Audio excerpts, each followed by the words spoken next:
He touched the dying alien princess, and her empire bowed. They say that when a human touches something, they leave a part of themselves behind. Fingerprints, DNA, heat signatures that linger in the cold vacuum of space. But nobody told the Valkyrian Empire that when you let a human touch your dying princess, you might just lose your entire civilization to him. Captain Marcus Webb didn't know he was about to start an interstellar incident when he reached out his hand that day. He was just trying to save a life. But in the Valkyrian culture, touch was sacred. Touch was power. Touch was the difference between a servant and a god. And Marcus Webb had just touched royalty. Part 1. The Distress Signal. The SS Endeavour was 3 weeks into a routine survey mission in the outer Tertius sector when the distress signal came through. It wasn't the usual automated beacon you'd expect from a damaged freighter or a mining colony with failing life support. This was different. This was elegant. "Captain, you need to hear this," Lieutenant Sarah Chen said from the communications station, her fingers dancing across the holographic interface. Her usual composure had cracked just slightly, enough for Marcus to notice.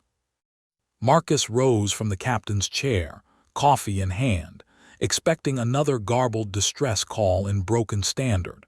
What he heard instead made him forget about the coffee entirely. It slipped from his fingers, the magnetic base catching it before it could float away in the ship's reduced gravity section. The voice was melodic, almost like singing, but underneath the beauty was something else. Pain, desperation, fear. "Unknown vessel, this is Imperial Carrier Zarnethas of the Valkyrian Star Empire. Our princess. She's dying. Our medical staff is dead. Our systems are failing. By the mercy of the void, if anyone can hear this, please." The transmission cut off into static, then silence. The bridge went quiet. 5 crew members, all human, all staring at each other with the same thought running through their minds. The Valkyrian Empire, the civilization that had watched humanity crawl out of its own solar system 50 years ago and had done absolutely nothing to help or hinder them. The empire that existed in the galactic east, mysterious and isolated, with technology centuries beyond human capability and a culture nobody understood. "Distance?" Marcus asked, his command voice cutting through the silence. 2.3 light towers, sir," Ensign Rodriguez reported from navigation. "At maximum burn, we could be there in 6 hours. "Sir," Chen interrupted, her voice careful, measured. "The Valkyrian Empire has protocols about contact.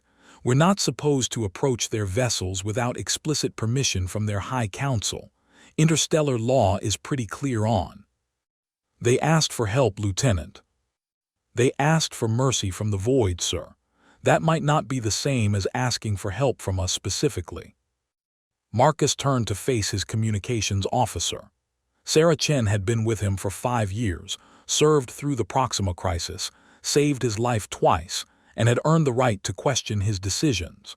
But there was something in her eyes now, not fear but calculation. She was thinking about the political ramifications, the diplomatic nightmares, the potential for an interstellar incident that could set humanity back decades. She was thinking like a good officer. Marcus was thinking like a human.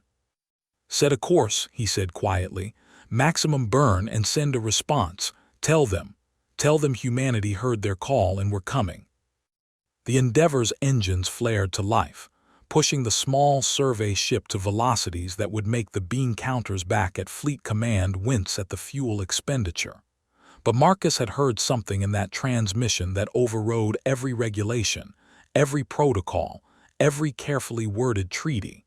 He'd heard someone dying, and someone else begging for their life to be saved. Everything else could wait. Part 2. The Dead Ship. The Imperial Carrier Zarnethas was magnificent even in death. It hung in the void like a crystalline cathedral, all flowing lines and organic curves that seemed to defy the usual geometric brutalism of spacecraft design. The ship was massive, easily 3 kilometers from bow to stern, and it glowed with a faint bioluminescence that pulsed like a dying heartbeat. Blues and purples rippled across its hull in waves, and Marcus realized with a start that the ship wasn't just built, it was grown. "Mother of God," Rodriguez whispered. "No life signs except in the central section," Chen reported, her professional mask back in place. "Detecting one. No, two life forms, both weak. Atmospheric integrity is failing across 70% of the ship. Whatever hit them, it hit them hard." "What did hit them?" Marcus asked. "Unknown, sir. No debris field, no weapon signatures, no sign of another vessel. But the damage pattern," she paused, fingers flying across her console. "It's internal, like something tore the ship apart from the inside out." Marcus felt a chill run down his spine. Biological weapon. "Can't tell. The Valkyrian biosigns are too different from anything in our database. But sir, one of those life signs is fading fast." "The princess, it had to be." "Chen, Rodriguez, you're with me. Everyone else maintain position and monitor for any changes. If anything approaches anything at all, you wake me up immediately." "Understood." A chorus of "yes, sir" followed him as he moved toward the airlock. The docking process was surprisingly smooth.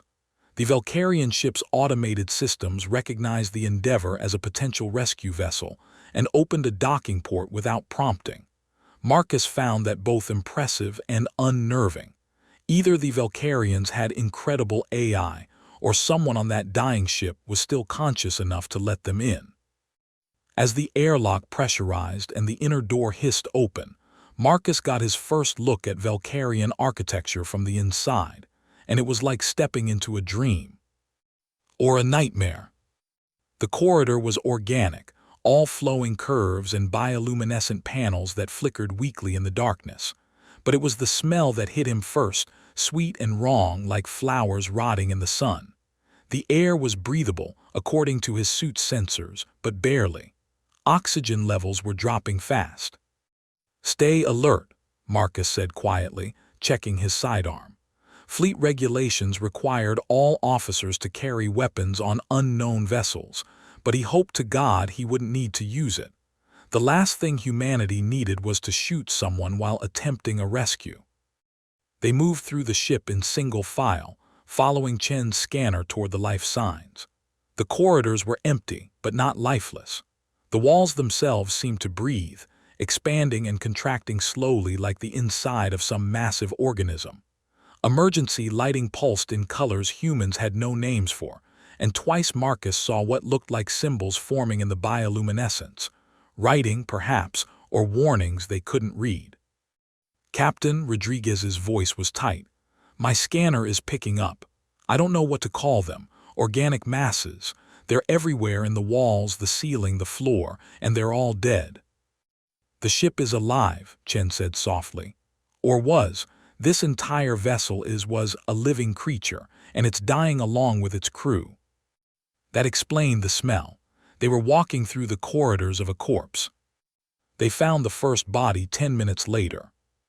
The Valkyrian warrior was tall, nearly 7 feet, with 4 arms and skin that shimmered like oil on water.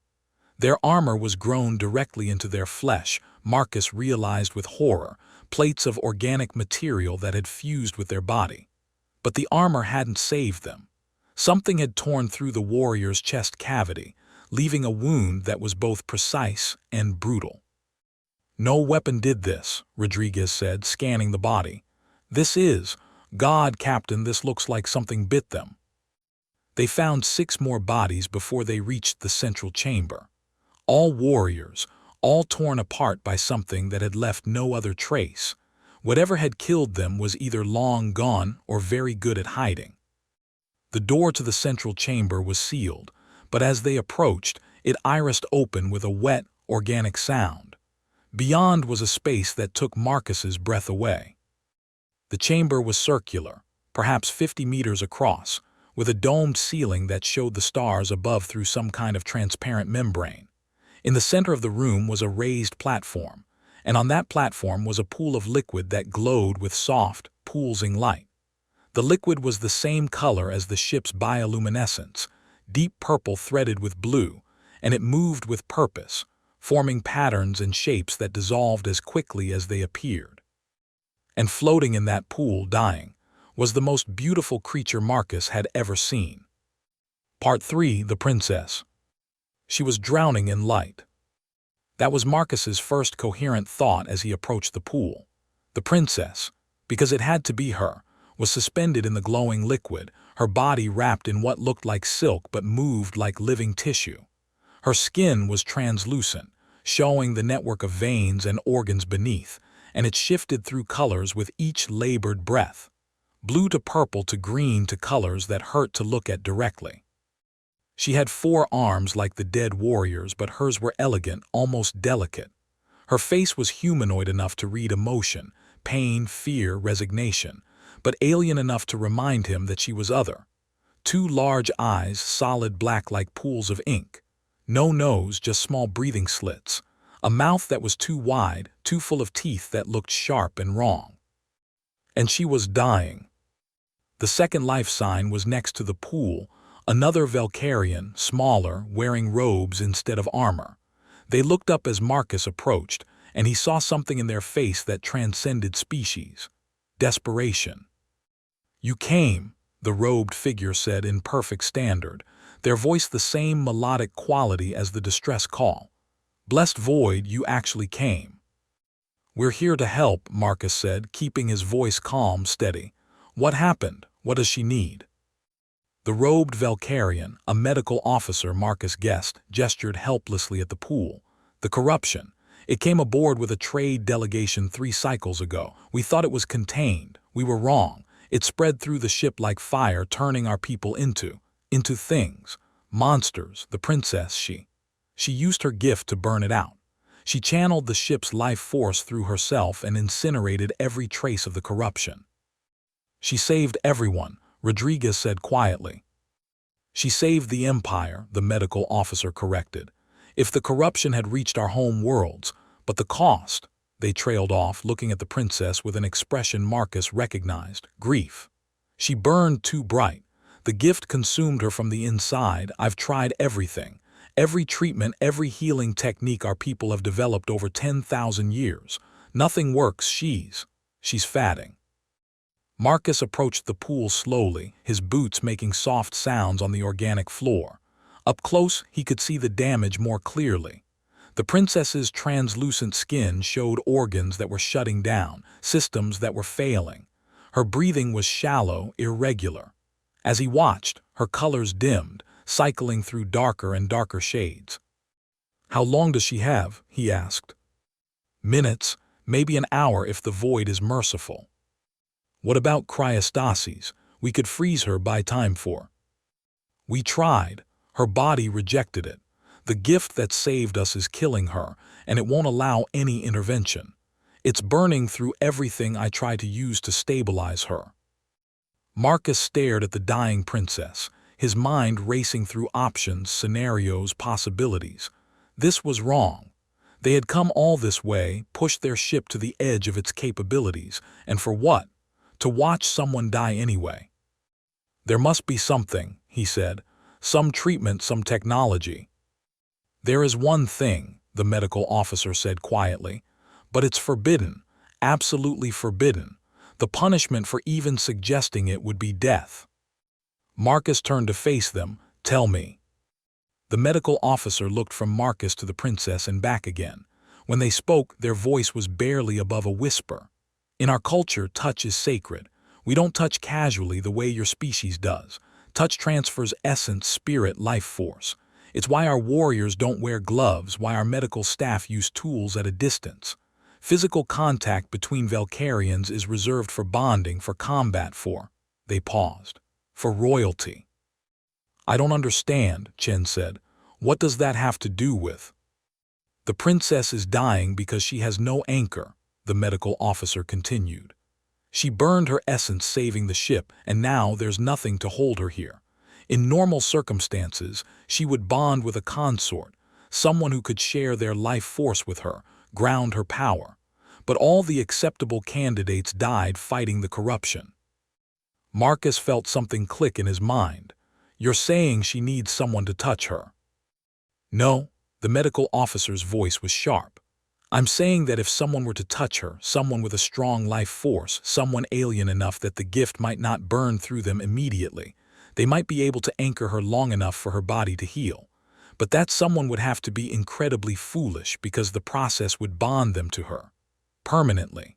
They would become part of the royal line, subject to our laws, our customs. They would belong to the empire. And to her, Rodriguez added quietly. And to her, the medical officer agreed. Until death, the bond cannot be broken. The bridge of the Endeavor went silent. Marcus could feel Chen and Rodriguez staring at him, could feel the weight of the decision pressing down like a physical thing. This was insane. This was everything they'd been warned about. Don't interfere with alien customs. Don't make contact without proper authorization. Don't, under any circumstances, get personally involved with members of other species' royal families. But the alternative was watching someone die when he might be able to save them. What are the chances it would work? Marcus asked. I don't know. 10%. 20%. Your physiology is so different from ours that the gift might simply burn you to ash the moment you make contact. Or it might work perfectly, and you'll be trapped in a bond with an alien princess for the rest of your life. There's no precedent for this. Humans have never touched Valkyrian royalty before. Marcus looked at the princess again. Her colors were darker now, cycling through deep purples and blacks. Her breathing had slowed even further. He thought about his crew waiting on the Endeavor. He thought about the political nightmare this would create. He thought about his own life, his own freedom, everything he'd be risking. Then he thought about the simple fact that someone was dying, and he might be able to stop it. Humans, Marcus reflected, were really stupid sometimes. He reached for his helmet seal. Sir, Chen grabbed his arm. You can't be serious. This isn't some rescue mission anymore. This is a life-altering decision. This is. An order, Lieutenant, Marcus said gently, removing her hand. I need you and Rodriguez to return to the ship. Document everything that happens here. If this goes wrong, if I die or the diplomatic situation goes to hell, I need you to tell Fleet Command that I acted alone, without authorization, against your advice. Understood. Marcus, Chen said, dropping the formality, using his first name for only the third time in 5 years. Don't do this. Sarah, he replied, matching her tone. I have to. He removed his helmet. The air was sweet and wrong, just like the smell, but breathable. He handed the helmet to Rodriguez along with his sidearm and his communicator. Tell them I saved her, he said. Or tell them I was an idiot. Both are probably true. Then he turned to the medical officer. What do I do? The medical officer stared at him like he'd grown a second head. You're actually going to do this. You understand what you're risking. Your freedom, your life, everything. I understand that someone is dying, and I'm the only one who can help. Now tell me what to do before I lose my nerve. The medical officer was quiet for a long moment, then they nodded slowly. Step into the pool. The healing medium will allow the transfer. Place your hand over her primary heart here.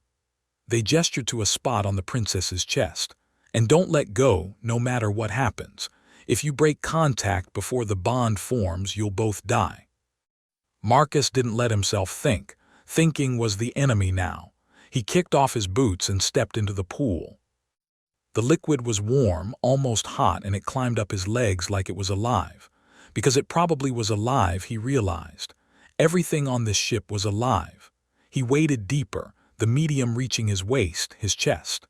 The princess floated in the center of the pool, her colors so dark now they were almost black. He could barely see the rise and fall of her chest. He reached out and touched her. Part 4. The burning. Fire. That was the only word Marcus's brain could supply as the princess's essence slammed into him like a physical blow. It wasn't heat, not exactly, but something similar, something that burned without temperature. He felt it racing up his arm, spreading through his nervous system, setting every nerve ending alight with sensation that was beyond pain, beyond pleasure, beyond anything he had words for. The princess's eyes snapped open. They were completely black, pupils and iris and everything, and they locked onto Marcus with an intensity that felt like being seen for the first time in his life. Her mouth opened, and she made a sound, not words, but something raw and primal that echoed in the chamber. Marcus tried to pull away. His hand wouldn't move. The burning intensified. He could feel the princess's gift now, could feel it coursing through her body like a river of molten light. But it wasn't just flowing through her, it was flowing through him. The gift had found a new path, a new channel, and it was using Marcus's body like a conductor uses a wire. His life force, his essence, his very self was being pulled into her, mixing with her power, creating something new. Something impossible. "Don't let go." The medical officer's voice sounded very far away. "The bond is forming, don't." Marcus's vision went white. He saw the princess's life flash before his eyes. No, not before his eyes, through his mind. Memories that weren't his flooded his consciousness. He saw her childhood in a palace made of living crystal, saw her training with weapons that grew from her flesh, saw her coronation as crown princess of the Valkyrian Empire, 300,000 citizens bowing before her, saw her fighting the corruption, saw the monsters that had been her people, saw her making the choice to burn them away even if it meant her death. Saw her loneliness, her duty, her love for her people, and her resignation to dying alone. And she saw him. Marcus felt her presence in his mind like a trespasser in a locked room, rifling through his memories with the same intensity he'd experienced hers. She saw his childhood on Earth, in the arcologies of New Tokyo. Saw his academy training, his first command, the Proxima crisis where he'd lost half his crew. Saw his doubts, his fears, his stubborn human conviction that every life mattered, that duty meant helping whoever you could reach, damn the consequences. Saw his choice to save her, knowing what it would cost. The princess made another sound, but this time it might have been a word. In her language or his, he couldn't tell. The burning began to fade, replaced by something else. Connection, understanding. Two minds, two souls, two completely different species, suddenly aware of each other in a way that went beyond language or culture. The bond snapped into place. Marcus gasped, his eyes flying open. He was still in the pool, his hand still on the princess's chest, but something had changed. He could feel her now, not just physically, but emotionally. Her pain was his pain. Her relief was his relief. Her surprise and confusion and sudden overwhelming gratitude crashed into him like a wave. The princess's colors began to shift, cycling from black back to purple, then blue, then shades that grew brighter and brighter. Her breathing steadied. Her eyes focused on Marcus with something that might have been wonder or might have been horror. She reached up with one of her 4 hands and touched his face. "Impossible," she whispered in perfect standard, though Marcus somehow knew she was actually speaking Valkyrian and his brain was just translating. The bond, he realized. They could understand each other now perfectly, completely. "You're human. You shouldn't. This shouldn't." "Yeah," Marcus managed. His voice was rough, his throat raw from screaming. When had he been screaming? "I'm getting that a lot today." The princess pulled herself upright in the pool, her other 3 hands bracing against his shoulders. She was taller than him, he realized, even floating. Her face was inches from his, those black eyes searching his own. "You bonded with me. A human bonded with Valkyrian royalty. Do you have any idea what you've done?" "Saved your life," Marcus offered weakly. "Started a war," the princess said. "Ended a war. Changed the fate of 2 empires, made yourself mine." Her voice dropped on that last word, becoming something possessive, something fierce. "You stupid, brave, impossible human. What have you done?" "My duty," Marcus said simply. The princess stared at him for a long moment, then did something Marcus didn't expect. She laughed. It was a sound like bells, like music, like joy cutting through darkness. "Your duty, of course. Humans and their duty." She pressed her forehead against his, and Marcus felt another wave of emotion through the bond. Gratitude, yes, but also amusement, affection, and something deeper that he wasn't ready to name yet. I am Crown Princess Velshara Zarnethas, keeper of the third star, guardian of the imperial flame, daughter of the eternal dynasty. And I am now yours, human, as much as you are mine. Tell me your name. Captain Marcus Webb, he said. Human Exploration Fleet. And I think we need to talk about this whole yours thing because in human culture. In my culture, Velshara interrupted, you just became my bonded consort. In my culture, you are now second only to the emperor himself in authority. In my culture, you touching me, a member of royalty, means that every Valkyrian in the empire will either bow to you or try to kill you. She smiled, showing all those sharp teeth. Welcome to the family, Captain Marcus Webb. I hope you survive it. Marcus looked over at Rodriguez and Chen, who were still standing at the edge of the chamber, their faces showing matching expressions of shock and disbelief. He looked at the medical officer, who had fallen to their knees and was making a gesture that might have been a bow or might have been a prayer. Then he looked back at Princess Velshara, at her black eyes and sharp teeth and 4 hands that were still holding him, and he realized with absolute certainty that his life had just gotten incredibly complicated. So, he said, because someone had to say something, should I call you your highness or? Velshara's laugh rang out again, brighter this time, stronger. You're bonded to me, Marcus Webb. You can call me Shara. She paused, her expression becoming serious. But first, you should probably get out of the pool.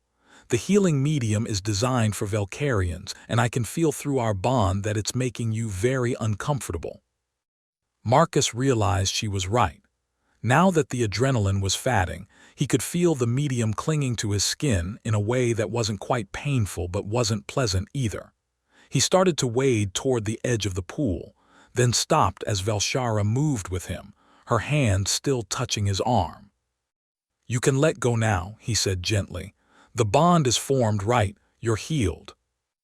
I'm healing, she corrected. And I could let go. But I've been dying and alone for 3 cycles, and now I have someone who chose to save me, who chose to bind himself to me when he owed me nothing. Forgive me if I want to maintain physical contact for a few moments longer. There was something vulnerable in her voice, something that transcended the alien features and the royal bearing. Marcus found himself squeezing her hand gently. Take all the time you need, your Shara. Take all the time you need. They stood there in the pool for a long moment, 2 beings from different worlds, literally holding each other up. And Marcus thought that maybe, just maybe, he'd made the right choice. Even if it was going to get him killed. Part 5: The Awakening Empire. The medical officer was the first to speak. They had been kneeling at the edge of the pool, their head bowed, but now they rose with a fluid grace that Marcus was beginning to recognize as distinctly Valkyrian. Every movement was deliberate, controlled, almost dance-like. Princess, they said, their voice shaking, what you've done, what he's done, the High Council will. The High Council will accept it, Velshara said, her voice suddenly sharp, commanding. The dying girl was gone, replaced by something imperial, something that had ruled others from birth. Because the alternative is explaining to my father how they allowed his heir to die when salvation was available. Physician Krelmer, you will document exactly what occurred here. You will note that Captain Webb acted to preserve imperial life at great personal risk, and that the bond formed naturally as a result of his selfless action. But Princess, a human, is now under my protection and therefore under the protection of the Empire. Velshara's colors shifted, becoming brighter, more vibrant. Marcus could feel her determination through the bond, could feel her already spinning this incident into something that could be controlled, managed. The bond is formed. It cannot be undone, so we move forward. She turned to Marcus, her expression softening slightly. I need you to trust me. What happens next will be strange, possibly frightening, but you are bound to the imperial line now, and that comes with certain protections. What kind of protections? Marcus asked warily. The kind that keep people from killing you immediately, Velshara said bluntly. Marcus Webb, you need to understand something. In Velkarian culture, touch is power. The fact that you touched me, that I allowed you to touch me, that we formed a bond, it grants you status beyond anything your species has achieved. But status without protection is just a target on your back. She raised one of her 4 hands, and the pool beneath them began to glow brighter. The healing medium surged upward, wrapping around both of them like liquid light. Marcus felt it analyzing him, learning him, and then something happened that made his heart stop. The liquid marked him. It started at his hand where he'd first touched Velshara. Patterns began to form on his skin, glowing lines that looked like circuitry or veins or ancient writing. The patterns spread up his arm, across his shoulder, down his chest. They didn't hurt. If anything, they felt warm, welcoming, but they were undeniably alien, undeniably permanent. What? Marcus started. The royal mark, Velshara said quietly. Every member of the imperial line bears it. It identifies you as mine, as protected, as part of the dynasty. Anyone who sees these marks will know that harming you means answering to me, to my father, to the entire empire. She paused. I'm sorry. I should have warned you. But if I'd asked permission, you might have refused, and then you'd be dead within a day of reaching our territory. Marcus looked down at his arm. The glowing patterns were beautiful in a strange, alien way. They pulsed gently, in rhythm with his heartbeat. Through the bond, he could feel that they were somehow connected to Velshara, that she could sense his location, his emotional state, maybe even his thoughts if she concentrated. So I'm branded now, he said. Like property. Like family, Velshara corrected sharply. There's a difference. Every member of the royal line bears Mark's look. She held up her own arms, and Marcus saw similar patterns glowing beneath her translucent skin. These aren't chains, Marcus. They're a declaration. They say this person is mine to protect and yours to respect.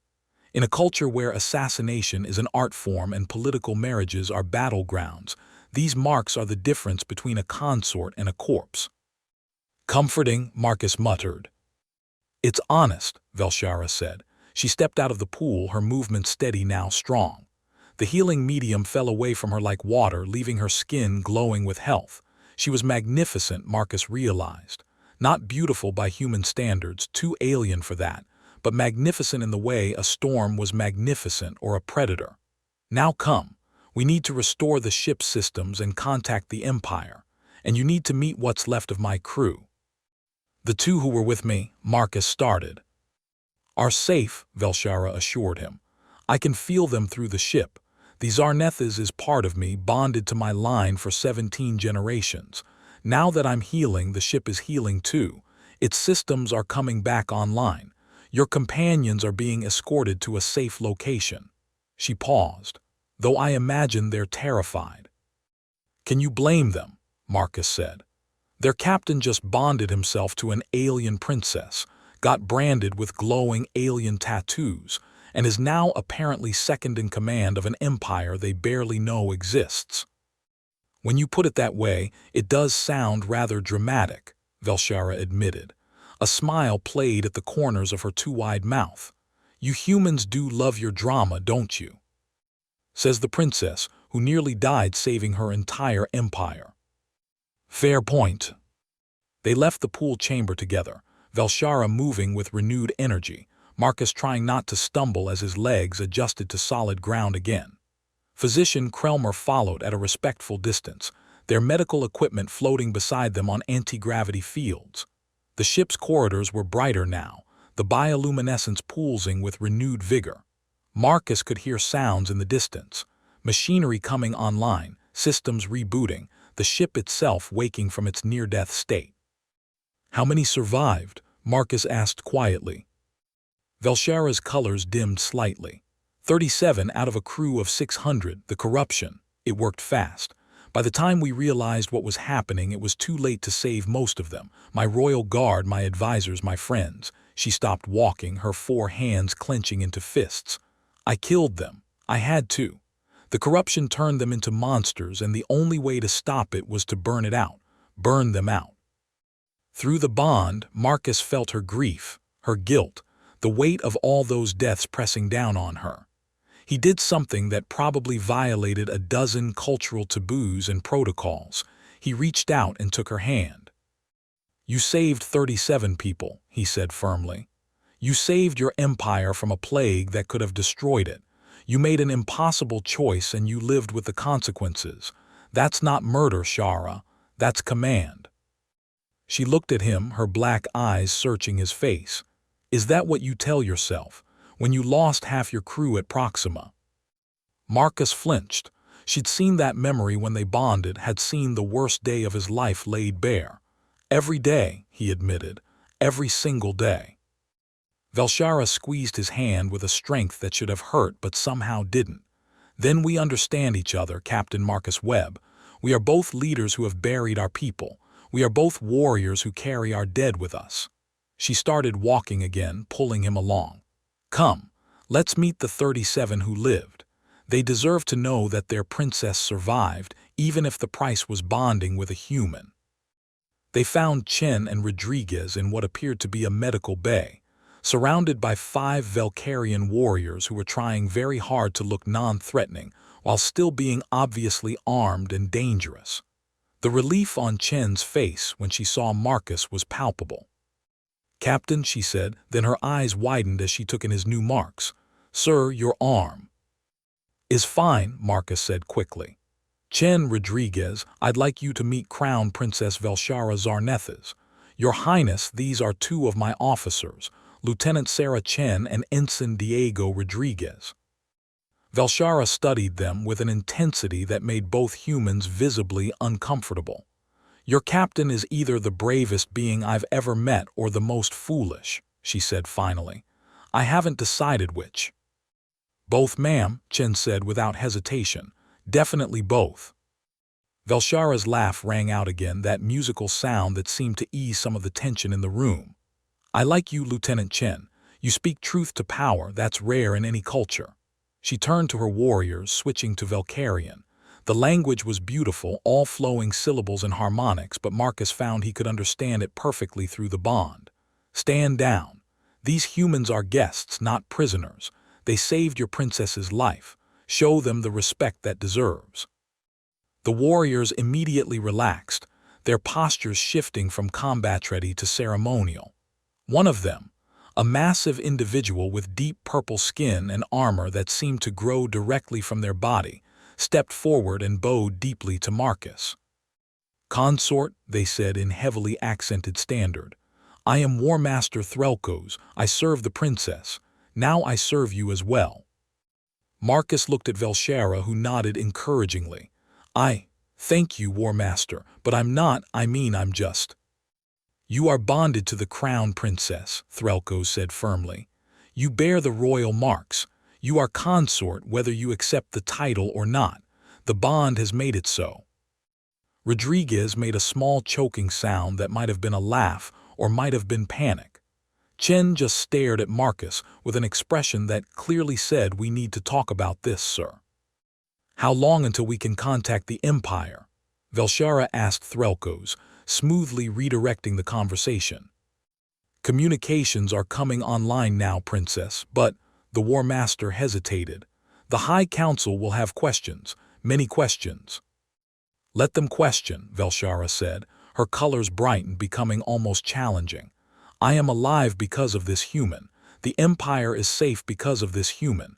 If the Council has issues with that, they can take it up with my father." She turned to Marcus. "The Emperor. You'll need to meet him, obviously. He'll want to see the being who saved his daughter's life and inadvertently became part of the imperial succession." "Succession?" Marcus's voice came out higher than he intended. "Wait, succession? What succession?" "Did I not mention?" Velshara's expression was entirely too innocent. "As my bonded consort, you're now in the line of succession for the imperial throne, somewhere around 15th in line, maybe 20th. I'd have to check the current rankings." 15th. "Don't worry, the chances of you actually having to rule the Empire are very slim, probably less than 5%. Maybe 10. She paused. 15 at most." Marcus put his head in his hands. I'm going to need you to define at most, because… Princess? A new voice echoed through the medical bay. Another Valkyrian rushed in, this one smaller, with skin that flickered through colors like a living rainbow. They carried what looked like a holographic tablet, and their movements were frantic, excited. Princess, the communications array is fully restored. We're receiving transmissions from the Empire. The High Council is demanding an immediate report. The Emperor wants to speak with you. There are 17 battle fleets converging on our location because we went dark for 3 cycles, and the messenger stopped, their eyes focusing on Marcus and the royal marks glowing on his arm. Oh no. Oh yes, Velshara said calmly. Scribe Vestorin, meet my bonded consort, Captain Marcus Webb of the human species. Marcus, this is my personal scribe. They're going to be documenting everything that happens next for the Imperial Archives. Vestorin made a sound like air being let out of a balloon. Princess, when you said you had a plan to avoid the political marriage to Prince Zector, I thought you meant you'd fake your death or join a monastery, not bond with an alien species that wasn't even approved for first contact yet. Wasn't approved for, Marcus started, then turned to Velshara. You haven't made official first contact with humanity yet. We've been observing you, Velshara said with a shrug that involved all 4 shoulders. Watching your development, your expansion into space. The High Council has been debating first contact protocols for your species for decades. They hadn't reached a consensus yet. She smiled that sharp-toothed smile. I suppose I just made the decision for them. By bonding with one of them, Vestorin said weakly. By bringing a human into the royal line. By creating a diplomatic situation so complex it will take the council decades to untangle. Princess, your father is going to be so creative with your punishment. My father is going to be thrilled I'm alive, Velshara corrected. Everything else is details.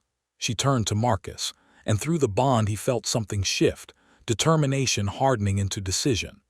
Marcus Webb, in approximately 10 minutes, the communication system will be stable enough for me to contact the Emperor. When I do, the entire Empire is going to learn that their crown princess survived the corruption, and that she bonded with a human to do so. What happens next will determine not just our fate, but the relationship between our species for centuries to come. No pressure, Marcus muttered. Exactly the right amount of pressure, Velshara said. So I need to know, are you ready for this? Because once I make that call, there's no going back. You'll be part of the Empire, part of my life for as long as you live. Your species will be thrust into galactic politics decades before they're ready. Everything changes right now because you chose to save me. Marcus looked around the medical bay. At Chen and Rodriguez, his crew, looking terrified and proud in equal measure. At the Valkyrian warriors, these alien soldiers who were now apparently sworn to serve him. At Vestorin and physician Krelmer, watching him with expressions he couldn't quite read. At the glowing marks on his arm that proclaimed him as something he'd never asked to be. Then he looked at Velshara, at this alien princess who had burned herself out saving her people, who had been dying alone until he'd reached out his hand. I'm ready, he said. Let's tell the Empire. Velshara's colors brightened, cycling through shades that Marcus was beginning to recognize as happiness, determination, and something that might have been affection. Then let's begin, she said. Scribe, prepare a formal transmission to the High Council and the Emperor. War Master, bring me the full status report on our remaining crew. Physician, ensure the human delegation has quarters prepared. They're guests of the Imperial family now. The Valkyrians scattered to follow her orders, moving with renewed purpose. Marcus noticed that their movements seemed stronger, more energetic. The ship itself felt different too. The bioluminescence was brighter, the air cleaner, the organic walls pulsing with healthy rhythm. The ship is healing because you're healing, he said to Velshara. Yes, the Zarnethas is part of my line, bonded to my family 17 generations ago when my ancestor won it in the War of Seven Suns. When I nearly died, the ship nearly died. Now that I'm recovering, it recovers too." She looked around the medical bay with something like fondness. "This ship has served my family for 400 years. It's seen wars and peace, births and deaths, the rise and fall of empires. And now it's witnessed something completely unprecedented, a human joining the royal line." "How many times has that happened before?" Marcus asked. "Outsiders bonding into the royal family." "Never," Velshara said simply. "Oh, there have been political marriages, bonds between different Valkyrian houses, alliances forged through strategic unions, but a completely alien species, someone from outside our empire entirely. You're the first, Marcus Webb, the only." "Great," Marcus said. "So there's no precedent, no procedure, no protocol for what happens next?" "None whatsoever," Velshara confirmed cheerfully. "We're making this up as we go. Isn't that exciting?" "That's one word for it." Chen approached cautiously, her eyes flicking between Marcus and Velshara. "Sir, permission to speak freely." "Always, Lieutenant." "What the hell are we going to tell Fleet Command?" It was a good question, an excellent question. Marcus tried to imagine filing a report about this. "Dear Admiral, I made first contact with the Valkyrian Empire by bonding myself to their crown princess. I am now apparently 15th in line for an alien throne and have been marked with glowing alien tattoos. Please advise on next steps. Sincerely, Captain Webb." They'd court-martial him, or promote him, or both. "We tell them the truth," Marcus said finally. "That we responded to a distress call, that we saved a life, and that the situation evolved beyond our control. Everything after that was done under duress, to prevent the death of a foreign dignitary." "Was it though?" Chen asked quietly. "Under duress, because from where I was standing, sir, you looked pretty willing." Marcus met her eyes. Sarah Chen had been with him through fire and ice, through battles and disasters. She'd saved his life twice, and he'd saved hers 3 times. She knew him better than almost anyone. "Someone was dying, Sarah," he said simply. "I could save them or watch them die. That's not really a choice, is it?" Chen was quiet for a long moment. Then she nodded. "No, sir, I suppose it's not. That's why you're the captain, and I'm just the one who has to explain your decisions to people who weren't there." She glanced at Velshara. "No offense, Your Highness, but you just made my job a lot more complicated." "None taken, Lieutenant Chen," Velshara said. "And for what it's worth, I intend to make your captain's life complicated for a very long time. It seems only fair, given that he's made mine infinitely more interesting." Before Chen could respond, the entire ship shuddered. Marcus felt it through his feet, through the walls, through the bond with Velshara. The princess's colors flickered, cycling rapidly through concerned shades. "What was that?" Rodriguez asked, his hand moving instinctively toward a sidearm he wasn't carrying. "Gravity wells," Velshara said. Her voice was calm, but Marcus could feel tension through the bond. "Large ones, multiple ships dropping out of faster-than-light travel." She turned to Threlkos, who had just re-entered the medical bay. "War Master, report." 17 Imperial battle fleets, Princess," Threlkos said. "They've formed a defensive perimeter around our position. The flagship Eternal Vigil is hailing us. Fleet Admiral Zorkathis demands to speak with you immediately." "Of course she does," Velshara muttered. "Zorkathis was never patient." She looked at Marcus. "The Admiral is intense. She's been protecting my family since before I was born. She's going to have many, many questions about you." "Should I be worried?" "Oh, absolutely," Velshara said.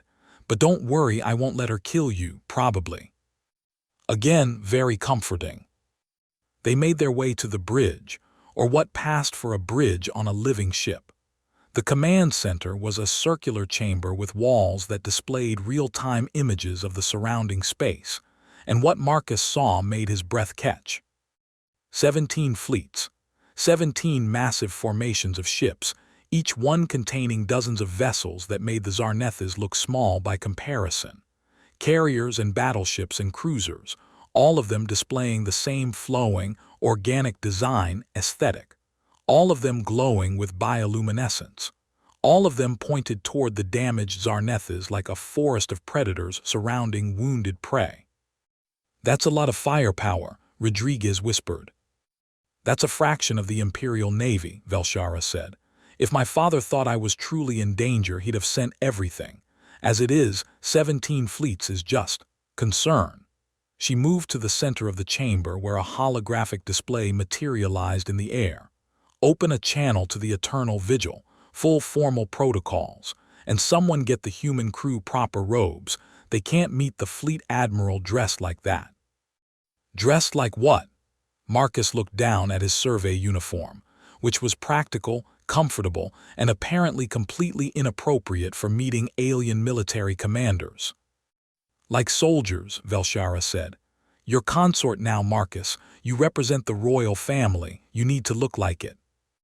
Before Marcus could protest, 3 attendants appeared from somewhere, carrying what looked like robes made of living fabric.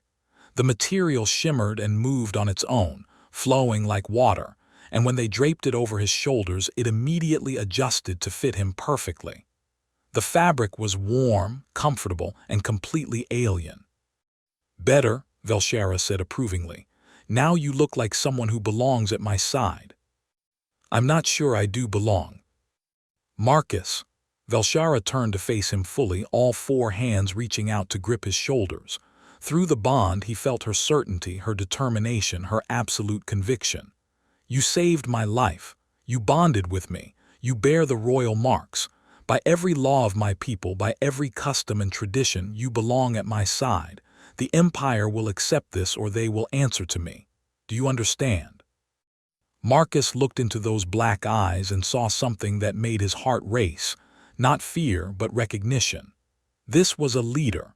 This was someone who would fight for what was hers, who would protect those under her care, who would face down an empire if necessary. He'd served under officers like that. He tried to be an officer like that. Maybe, just maybe, he could be a consort like that too. "I understand," he said.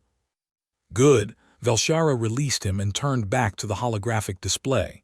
"Open the channel." The display flickered, then resolved into the image of a Valkyrian who radiated authority like a physical force. Fleet Admiral Zorkathas was massive, even by Valkyrian standards, with deep crimson skin and armor that looked like it had been through 1,000 battles. Her 4 arms were crossed over her chest, and her expression was absolutely furious. "Princess Velshara," the admiral said, her voice like grinding stone, "you have been silent for 3 cycles. The entire empire feared you were dead. Your father has not slept since your distress call, and now I find you alive, aboard a ship that was nearly destroyed with a human standing at your side wearing the royal marks." Her eyes locked onto Marcus with an intensity that felt like being targeted by a weapon. "Explain. Now." Part 6. The Admiral's Judgment. The silence that followed Admiral Zorkathas's demand was heavy enough to feel physical. Marcus could sense every Valkyrian on the bridge tensing, their colors shifting to defensive patterns. Through the bond, he felt Velshara's response, not fear but a kind of steely determination mixed with affection. She respected the admiral, he realized, maybe even loved her like family, but she wasn't going to back down. "Admiral," Velshara said, her voice formal, measured. 3 cycles ago, a trade delegation came aboard the Zarnethas. Unknown to us, they carried the corruption. Within hours, 60% of my crew was infected. Within a day, the infection had reached critical mass. I made the decision to use the gift to burn out the corruption before it could spread beyond this ship to the Empire itself." The Admiral's expression didn't change, but her colors shifted to something darker. "You burned yourself out," she said flatly. "You nearly killed yourself saving others, again. It was necessary. It was reckless, but continue." Velshara gestured to Marcus. "When I was dying, Physician Krelmer sent a final distress call. This human and his crew responded. Captain Marcus Webb of the human exploration vessel Endeavour chose to board a dying ship, chose to enter a contaminated area, chose to attempt a rescue when his own people's regulations suggested he withdraw. And when he learned that physical contact might save my life, he chose to attempt a bond, knowing the consequences. Admiral Zorkathas's eyes never left Marcus. A human. You bonded with a human, a species we have not even made formal first contact with, a species that barely understands the basics of galactic civilization. She leaned forward in the hologram. Do you understand what you've done, human? Saved a life, Marcus said, meeting her gaze despite every instinct screaming at him to look away. That's all I was trying to do, Admiral.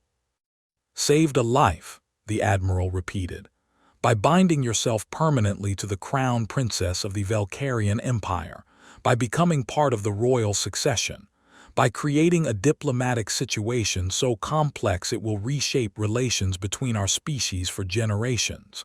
She paused. And you did this knowing the consequences. I did it knowing someone was dying and I could help, Marcus said. The consequences are still becoming clear. The Admiral stared at him for a long moment, then did something Marcus didn't expect. She laughed. It was a harsh sound like rocks grinding together, but it was genuine. You sound like her, she said, gesturing to Velshara. Same stubborn refusal to consider personal cost, same inability to leave someone to die, same damned heroic stupidity. She shook her head. Maybe you two deserve each other. Velshara's colors brightened slightly. Then you approve. I didn't say that, the Admiral snapped. I said you deserve each other. There's a difference. Princess, your father is going to have very strong opinions about this situation. The High Council is already convening emergency sessions, and there are at least 3 other royal houses who will see this as an opportunity to challenge your succession rights. Let them try, Velshara said coldly. The bond is formed. The marks are given. By imperial law, Marcus Webb is my consort and cannot be removed except by death, mine or his. Imperial law also says that consorts must be approved by the Emperor and confirmed by the High Council, the Admiral pointed out. You've skipped several crucial steps. Because I was dying, Velshara said. Emergency circumstances override standard protocols. The law is clear on that. The law is also clear that bonding with an unapproved species is grounds for succession review. Then let them review, Velshara said. While they're debating legal minutiae, I'll be alive, my empire will be safe from the corruption, and humanity will have been introduced to galactic civilization. I'd call that a net positive. Admiral Zorkathas was quiet for a moment, then sighed, a sound that involved all 4 of her lungs in sequence. You're just like your father, impossible, brilliant, and too stubborn to admit when you've created a disaster. She turned her attention back to Marcus. Human, Captain Webb, step forward where I can see you properly. Marcus glanced at Velshara, who nodded encouragingly. He stepped toward the holographic display, feeling incredibly exposed. The Admiral's eyes scanned him from head to toe, and he had the distinct impression she was cataloging every weakness, every vulnerability, every possible threat he represented. You're small, she said finally. Even for a human, you're not particularly impressive physically. No natural armor, no enhanced strength, only 2 arms. Your species doesn't even have proper combat training until late adolescence. And yet you boarded a ship full of potential hostiles, walked into a contaminated zone, and bonded with a dying princess. She leaned forward. Why? Because it was the right thing to do, Marcus said simply. The right thing, the Admiral repeated. Human morality, human ethics, concepts so elastic they've caused more conflicts than they've resolved. You do realize that right in your culture might be suicidal in ours. Then we're starting to understand each other, Marcus said. Because from my perspective, letting someone die when you can save them is suicidal for your soul, if not your body. The Admiral stared at him, then made a sound that might have been approval or disgust. Marcus couldn't tell. You have courage, I'll grant you that. Stupidity too, but courage. She turned back to Velshara. Princess, I'm dispatching medical teams to your ship immediately. You'll undergo full examination to ensure the corruption is completely eradicated. The human and his crew will be quarantined until we can determine if they pose any biological threats. And you will remain here until your father arrives to discuss this situation. When will he arrive? Velshara asked. He left the capital the moment we discovered your location. 3 days, maybe 4. The Admiral's colors shifted to something that might have been sympathy.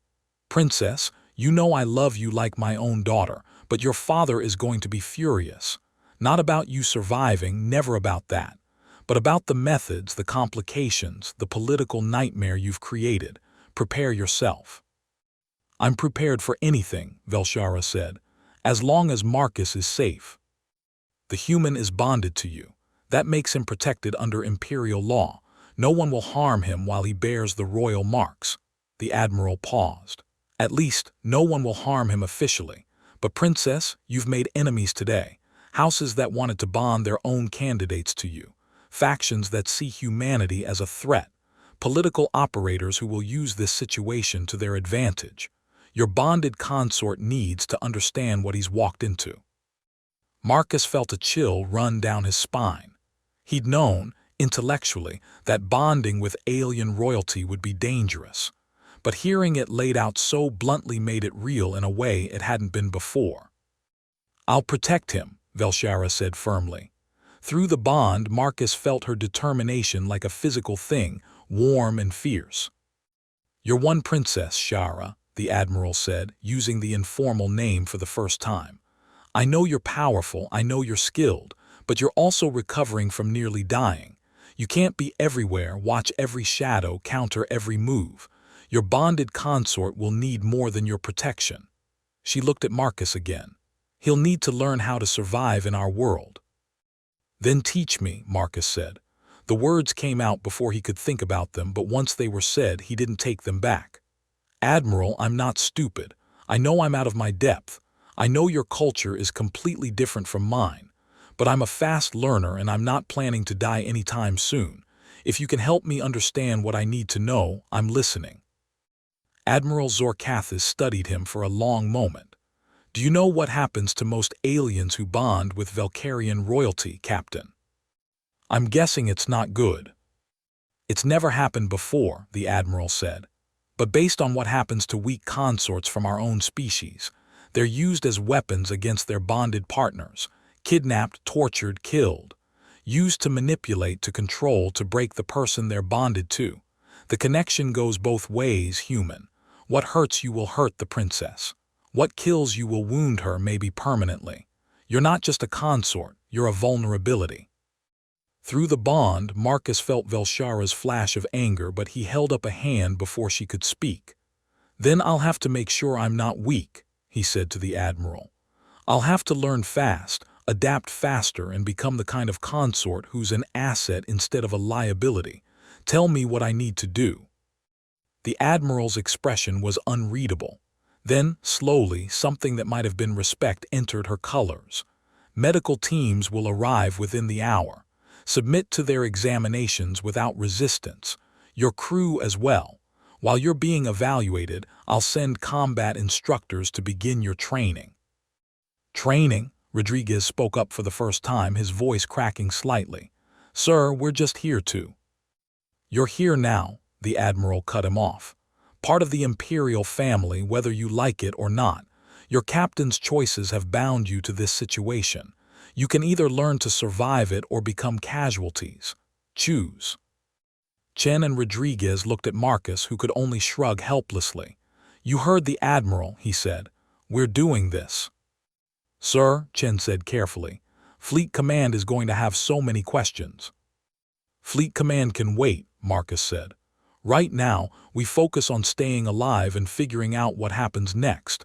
Everything else is secondary. The Admiral nodded approvingly. Good answer. Princess, I'll establish a secure perimeter around your ship. No unauthorized vessels in or out until the Emperor arrives. And human. Yes, Admiral. Welcome to the Empire, Zorkathis said. Try not to die in your first week. It would be embarrassing for everyone involved. The hologram cut out, leaving the bridge in relative silence. Marcus became aware that every Valkyrian present was staring at him with varying expressions of shock, respect, and concern. He just survived a conversation with one of the most powerful military commanders in the Empire, and he hadn't backed down once. He wasn't sure if that made him brave or suicidal. "Well," Velshara said, her colors cycling through something that might have been pride, "that went better than expected." "That was better?" Marcus asked weakly. "Oh yes. If she was truly angry, Zorkathas would have ordered me back to the capital immediately and had you detained for safety evaluation." Velshara took his hand with one of hers.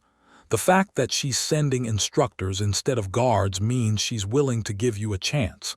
That's actually quite generous by her standards." "I feel so fortunate," Marcus said dryly.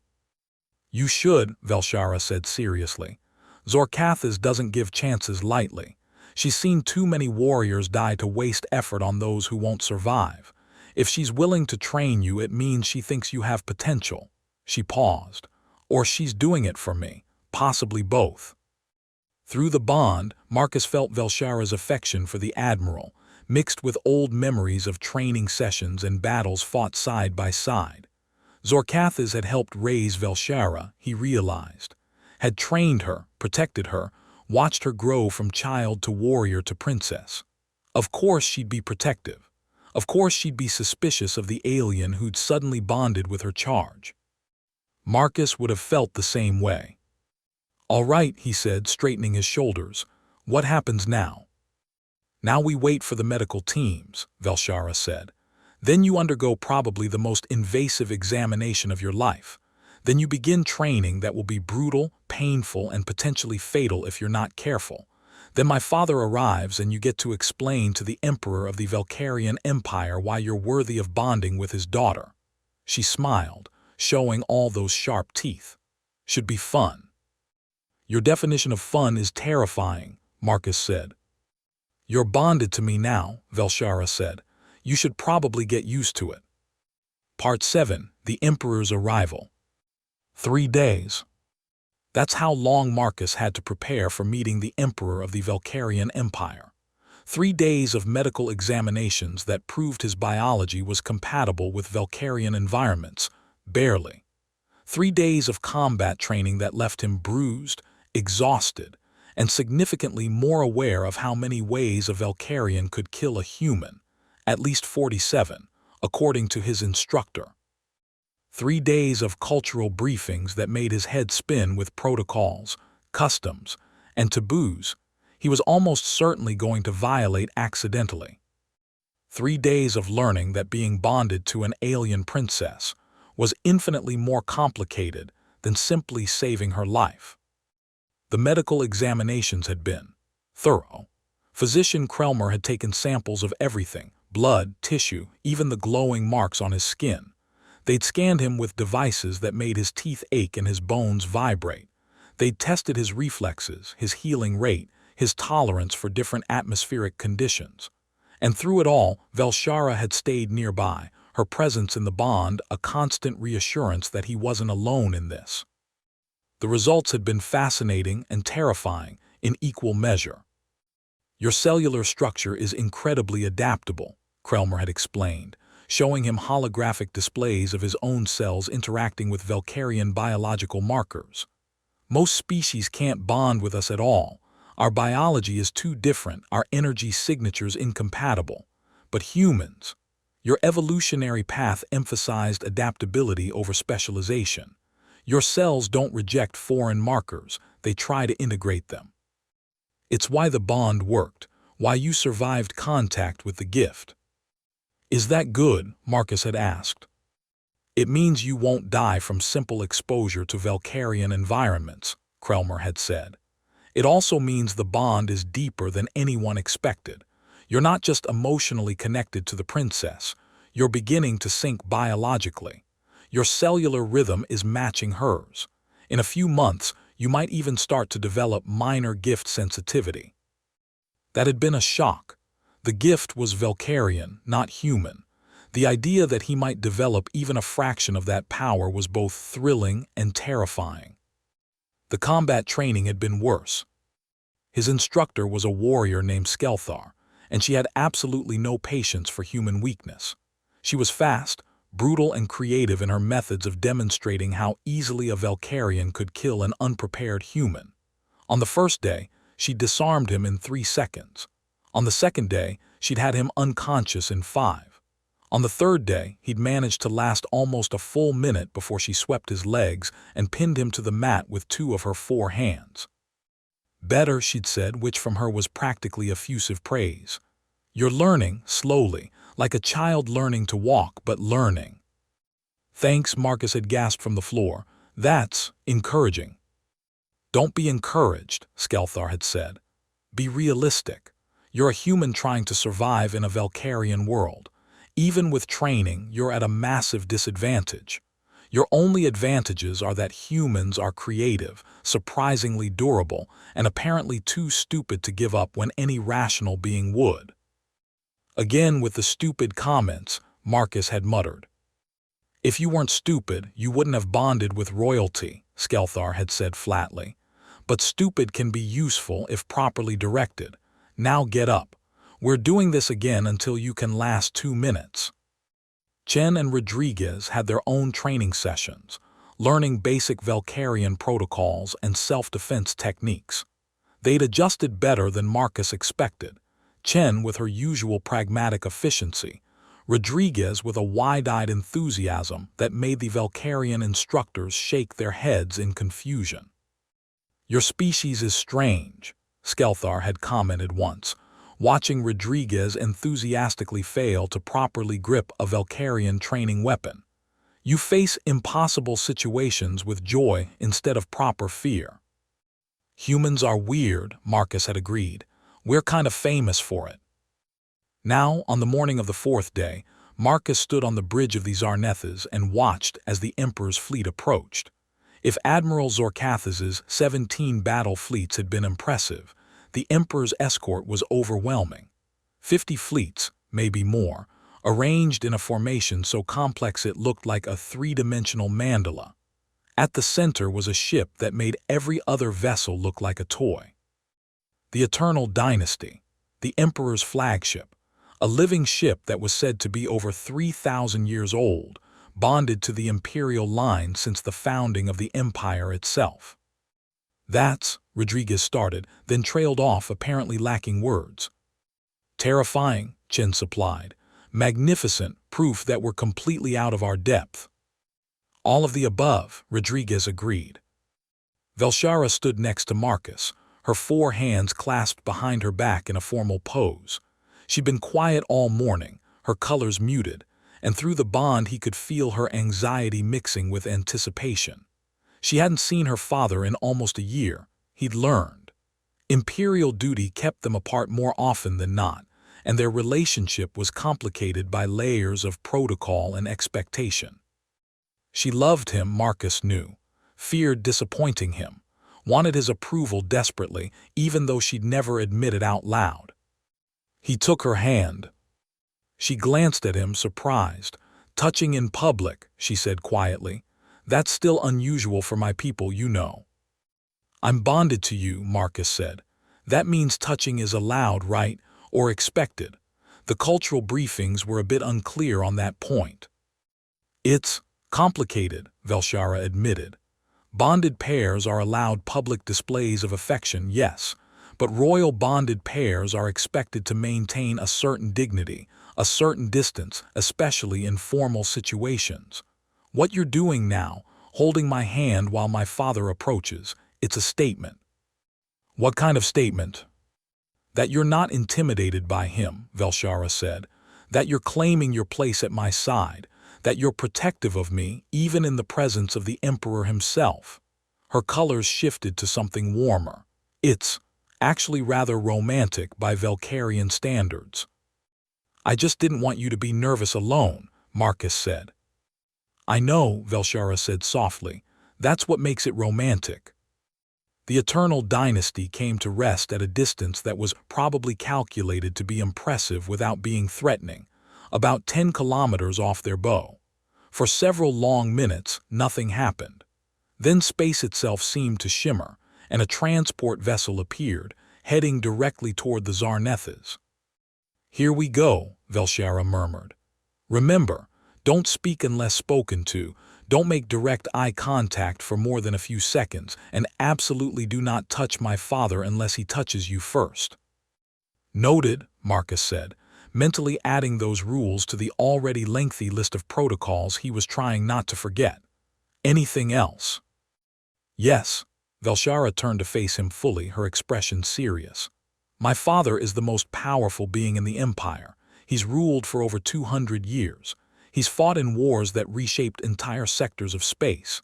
He's wise, powerful, and deeply protective of his family. But more than that, Marcus, he's my father. He loves me. And he's going to judge you based on whether he thinks you're worthy of that love. So don't try to impress him. Don't try to be something you're not. Just be the human who saved his daughter's life." "That's all," Marcus said with a weak smile.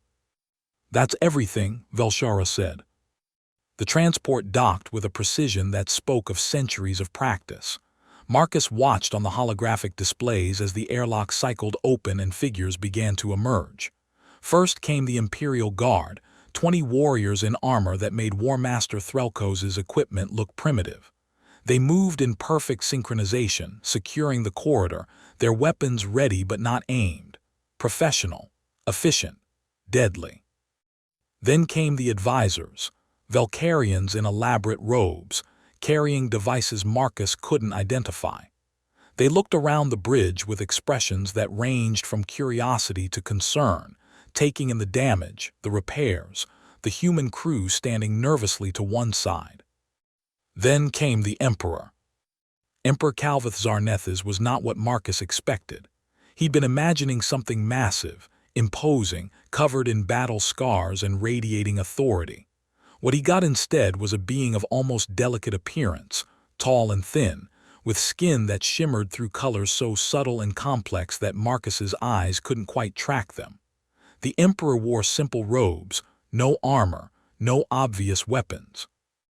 But the way every other Valkyrian immediately bowed, the way the very air seemed to grow heavier in his presence, that told Marcus everything he needed to know about power. True power didn't need to announce itself. Velshara stepped forward and bowed deeply, all 4 arms spread in a gesture Marcus recognized as the highest form of respect. "Father," she said, her voice formal, "I live to serve the Empire." "Daughter," the Emperor said, and his voice was like wind through crystal, beautiful and strange and utterly alien. "You have given your father many sleepless nights." He moved forward and Marcus saw something that made his heart ache. The Emperor's hands were shaking. Just slightly, almost imperceptibly, but shaking.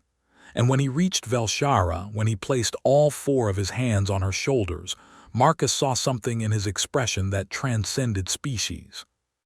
Relief, pure, overwhelming relief. "I thought I'd lost you," the Emperor said quietly, and suddenly he wasn't an emperor anymore. He was just a father who'd almost lost his daughter. 3 days of silence, 3 days of not knowing if you lived or died, 3 days of preparing for war against whatever had harmed you while secretly preparing to mourn. His colors shifted to something darker. "Don't ever do that to me again." "I'm sorry, Father," Velshara said. Through the bond, Marcus felt her emotions churning: guilt, love, fierce pride that she'd survived, shame that she'd worried him. "The corruption was—" "I know what the corruption was," the Emperor interrupted. "Admiral Zorkathas briefed me on everything. You burned yourself out stopping a plague, very noble, very heroic, very much like your mother." His voice softened on that last part, and Marcus realized with a start that Velshara's mother must have died doing something similar. "But we'll discuss your tactical decisions later. Right now, I'm simply grateful you're alive." He paused. "And now we discuss the other matter, the human." The Emperor turned his attention to Marcus, and suddenly being seen by Velshara felt like nothing. The Emperor's gaze was like being examined under a microscope, like every secret, every thought, Every hidden fear was being laid bare. Marcus forced himself to maintain eye contact for exactly 3 seconds, then lowered his gaze respectfully. "Captain Marcus Webb," the Emperor said, "approach." Marcus walked forward, acutely aware that every weapon in the room was trained on him, that one wrong move could end his life in a dozen different ways. He stopped at what he hoped was the appropriate distance, close enough to show respect, far enough to not seem threatening, and bowed the way Velshara had taught him. Arms spread, head lowered, colors, if he'd had them, neutral and submissive. "You saved my daughter's life," the Emperor said. "Yes, Your Majesty.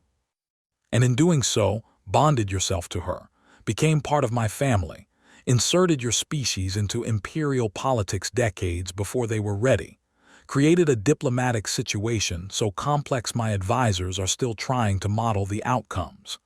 The Emperor's colors shifted through several shades that Marcus couldn't read. Quite the accomplishment for a simple rescue mission. "I didn't mean to cause problems, Your Majesty," Marcus said carefully. "I was just trying to save a life." "Just trying to save a life," the Emperor repeated. He began to circle Marcus, examining him from all angles. "Admiral Zorkathis says you're brave. Physician Krelmer says you're adaptable. War Master Skelthar says you're stubborn. My daughter says you're worthy." He stopped in front of Marcus. "What do you say, Captain Webb? Are you worthy of bonding with the crown princess of the Velkarian Empire?" It was a trap. Marcus could feel it. Say yes and he'd seem arrogant. Say no and he'd seem weak. Say nothing and he'd seem evasive. There was no right answer to this question. So Marcus told the truth. "No, Your Majesty," he said quietly. "I'm not worthy, not by any objective measure. I'm a human barely off my own planet in cosmic terms. I don't understand your culture, your politics, your way of life. I'm going to make mistakes. I'm going to cause problems. I'm probably going to embarrass your daughter and your family more times than I can count." He raised his eyes to meet the Emperor's gaze. "But I'm going to try anyway, because she saved her entire empire and that's worth protecting." "She's worth protecting. So no, I'm not worthy, but I'm here and I'm not leaving." The silence that followed felt like it lasted for hours. The Emperor stared at Marcus with an expression that could have meant anything. Then, slowly, the colors on his skin shifted to something that might have been amusement. "You're honest," the Emperor said, "foolishly honest. Most consorts would have spent that answer listing their achievements, proving their value, trying to impress me." He glanced at Velshara. "You chose an interesting one, daughter." "I didn't exactly choose him, father," Velshara said. "The bond chose both of us." The Emperor turned back to Marcus. "The bond, let me see the marks." Marcus rolled up his sleeve, exposing the glowing patterns that ran up his arm. The Emperor leaned in, examining them with an intensity that made Marcus nervous. One of the Emperor's hands reached out, hovering just above the marks without touching. "Fully formed," the Emperor murmured. "Deep integration, no signs of rejection. The royal line has accepted him." He pulled back. "Fascinating and terrifying. Captain Webb, do you understand what these marks mean?" "That I'm bonded to your daughter," Marcus said. "That I'm under imperial protection. That I'm part of the succession line." "All true," the Emperor said, "but incomplete. These marks mean you carry part of my daughter's essence. They mean you're connected to her on a level that goes beyond emotion or biology. They mean that if she's ever in danger, you'll know. If she's ever in pain, you'll feel it. And if she ever dies," he paused. "Well, let's hope it doesn't come to that." "What happens if she dies?" Marcus asked, even though part of him didn't want to know. "The bond breaks," the Emperor said simply. "Violently, painfully. Most bonded consorts don't survive the death of their partner. The ones who do are never quite whole again." He looked at Marcus with something that might have been sympathy. "You've bound yourself to a warrior, Captain Webb. A princess who fights on the front lines, who takes risks, who would burn herself to ash to save her people. Loving someone like that is a dangerous thing." "All love is dangerous," Marcus said quietly. "That's what makes it matter." The Emperor was quiet for a long moment. Then he did something unexpected. He laughed.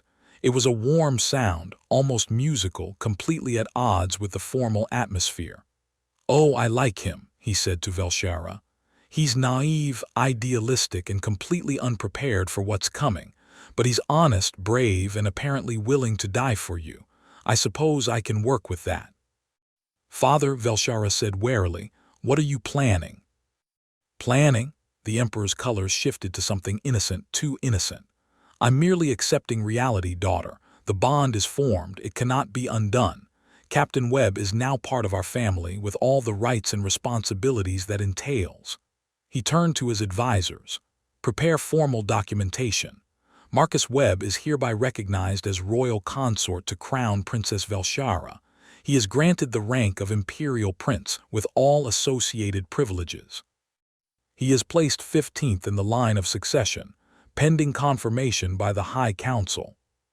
"Your Majesty," one of the advisors protested, "the High Council hasn't even met yet. We can't just—" "I just did," the Emperor said flatly. "The Council can confirm or contest my decision when they convene. Until then, this is an imperial decree." He looked back at Marcus. "Welcome to the family, Prince Marcus. Try not to start any wars in your first month. It would reflect poorly on my daughter's judgment." "I'll do my best, Your Majesty," Marcus said, his head spinning. Prince. He was a prince now, an alien prince, of an empire that spanned hundreds of worlds. This was insane. This was impossible. This was— "Father," Velshara said, her voice cutting through Marcus's spiraling thoughts. "Thank you." "Don't thank me yet," the Emperor said. "I still need to present him to the High Council, and trust me, daughter, that's going to be much more difficult than this conversation." He gestured to his guards. "Escort Prince Marcus and his companions to the Eternal Dynasty. They'll travel with us back to the capital. The princess will remain on her ship. I want her fully recovered before facing the council." "But father," Velshara started. "No arguments," the Emperor said firmly. "You nearly died, Shara. You need rest, proper medical care, time to heal. Your bonded consort will be safe with me." He glanced at Marcus. "You are willing to separate from the princess temporarily, aren't you?" Through the bond, Marcus felt Velshara's distress at the idea of separation. They'd been together constantly for 3 days, and the bond made distance uncomfortable, like missing a limb. But he also felt her acceptance. This was politics. This was necessity. This was the price of being royalty. "If it's required, Your Majesty," Marcus said. "It's required," the Emperor confirmed. "But don't worry. You'll see her again in a few days at the capital. Consider this a trial by fire. If you can survive a journey with me and my court without causing a diplomatic incident, you might just survive being married to my daughter." "We're not married," Velshara protested. "The bond isn't the same as marriage." "Close enough," the Emperor said. "By imperial law, bonded consorts have the same rights and responsibilities as married partners. So yes, daughter, you're essentially married to a human. I hope he's worth it." "He is," Velshara said firmly.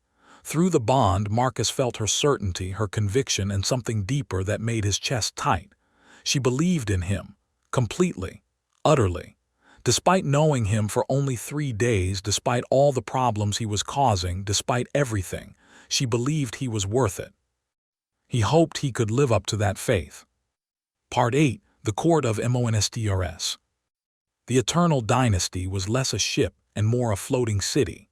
Marcus's quarters were larger than his entire apartment back on Earth, with walls that displayed real-time views of space and furniture that adjusted itself to human proportions, mostly.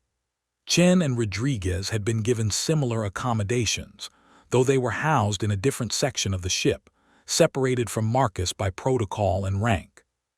Because he was a prince now, that was still hard to process. The journey to the capital would take 6 days, he'd been told. 6 days of traveling through Valkyrian space, seeing worlds and stations that humans had only glimpsed from a distance. 6 days of being trained, evaluated, and prepared for his presentation to the High Council. 6 days without Velshara, feeling the bond stretch uncomfortably over the distance. The first night he couldn't sleep. The bond felt wrong without her nearby, like a constant low-grade anxiety that he couldn't shake. He paced his quarters, trying to distract himself, and was startled when the door chimed. "Enter," he said, and was surprised when Emperor Calvith walked in, alone, without guards or attendants. Marcus immediately bowed. "Your Majesty, I wasn't expecting." "Sit," the Emperor said, gesturing to the furniture. "We need to talk, you and I, father to future son-in-law."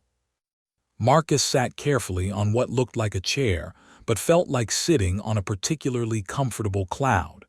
The Emperor took a position across from him, his colors cycling through contemplative patterns. "You're feeling the bond," the Emperor said. "It wasn't a question." "Yes, Your Majesty, it's uncomfortable." "It will be for a while," the Emperor said. "The bond isn't meant to be stretched like this, especially not so soon after forming, but it will strengthen you both. Valkyrian bonds are designed to make partners stronger together but also more resilient apart. You need to learn to function without her constant presence, and she needs to learn the same." "Is that why you separated us?" Marcus asked. "Partially," the Emperor admitted, "but also because I wanted to speak with you privately, without my daughter listening through the bond." He leaned forward. "Tell me, Marcus Webb, and please be honest, what do you know about the Valkyrian Empire?"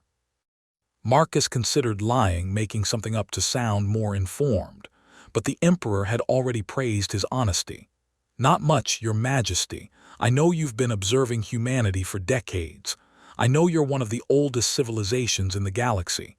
I know your technology is far beyond ours. Beyond that," he shrugged, "we're very new to all this." "Yes, you are," the Emperor agreed. "Which is part of the problem. Marcus, my empire spans 400 systems.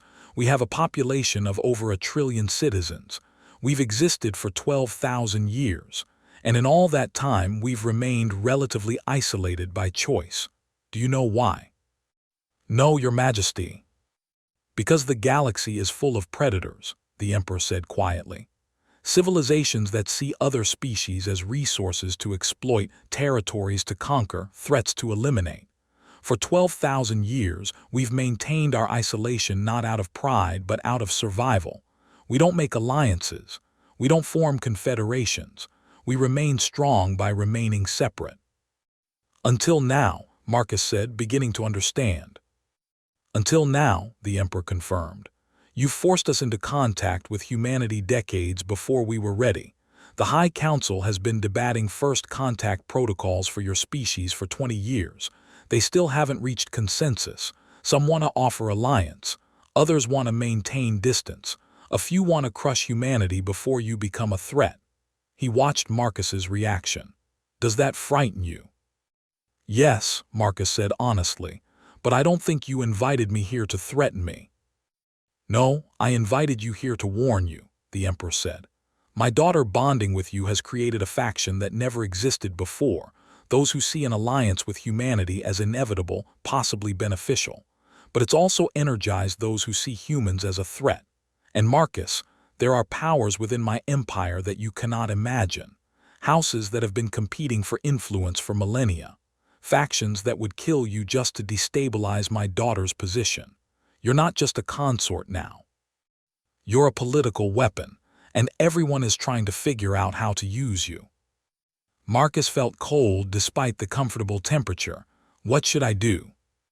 "Survive," the Emperor said simply. "Learn quickly, trust no one except my daughter and those I explicitly tell you to trust, and most importantly understand that your presence here is going to force change. My empire has been static for centuries. You're introducing an element of chaos. Some will embrace it, others will try to eliminate it." He paused. "There are 3 houses in particular you need to be aware of. House Zector, who wanted their son to bond with my daughter. House Velkorath, who believe humans are too primitive to be trusted. And House Tharzalin, who see opportunity in chaos and will try to use you to destabilize the existing power structure." "That's a lot of people who want me dead or manipulated," Marcus said. "Welcome to imperial politics," the Emperor said dryly. It's why I've remained in power for 2 centuries. I'm very good at navigating these waters. You, unfortunately, are a complete amateur who's been thrown into the deep end." He stood. "But you're also bonded to my daughter, which means you're under my protection. I will teach you what I can. Your survival instructors will teach you the rest. The question is, can you learn fast enough?" "I guess we'll find out," Marcus said. The Emperor studied him for a long moment. "You really don't think about consequences before acting, do you? Saving my daughter, accepting the bond, coming here. You just do what seems right in the moment." "Pretty much," Marcus admitted. "It's got me in trouble before." "And it will get you in trouble again," the Emperor said. "But it's also why my daughter chose you. Velshara has spent her entire life surrounded by people who calculate every move, who weigh every consequence, who never act without considering political ramifications. You acted to save her because it was the right thing to do. That kind of simple, honest heroism is refreshing, rare, maybe even valuable." He moved toward the door. "Get some sleep, Prince Marcus. Tomorrow your real education begins." "Your Majesty," Marcus called out as the Emperor reached the door, "why are you being so kind to me? You could have had me detained, studied, isolated. Instead you're helping me. Why?" The Emperor turned back, his colors shifting to something that might have been sadness. "Because my daughter loves you. I can feel it through the family bonds. She's already deeply attached to you, and it's only been 3 days. I don't know if it's the bond forcing that attachment or if it's genuine emotion, but either way, she's committed to you. And he paused. "I lost my bonded partner 50 years ago, Shara's mother. I know what it's like to be bonded to someone powerful and wonderful and absolutely terrifying in their courage. If you're even a fraction of the consort her mother was, then yes, you're worth protecting." He opened the door. "Don't disappoint me, human. Or more importantly, don't disappoint her." Then he was gone, leaving Marcus alone with his thoughts and the uncomfortable stretch of the bond. The next 3 days were a blur of training, briefings, and social navigations that made combat training seem simple by comparison. Skelthar continued his physical training, pushing him harder now that he'd been officially recognized as a prince. "You're a target now," she'd said cheerfully while throwing him across the mat for the 20th time. "Every ambitious warrior in the Empire will want to test themselves against you. Best you learn to survive that." But the real challenge was the social training. Lady Shiva Murtalis was assigned as his etiquette instructor, and she made Skelthar look gentle by comparison.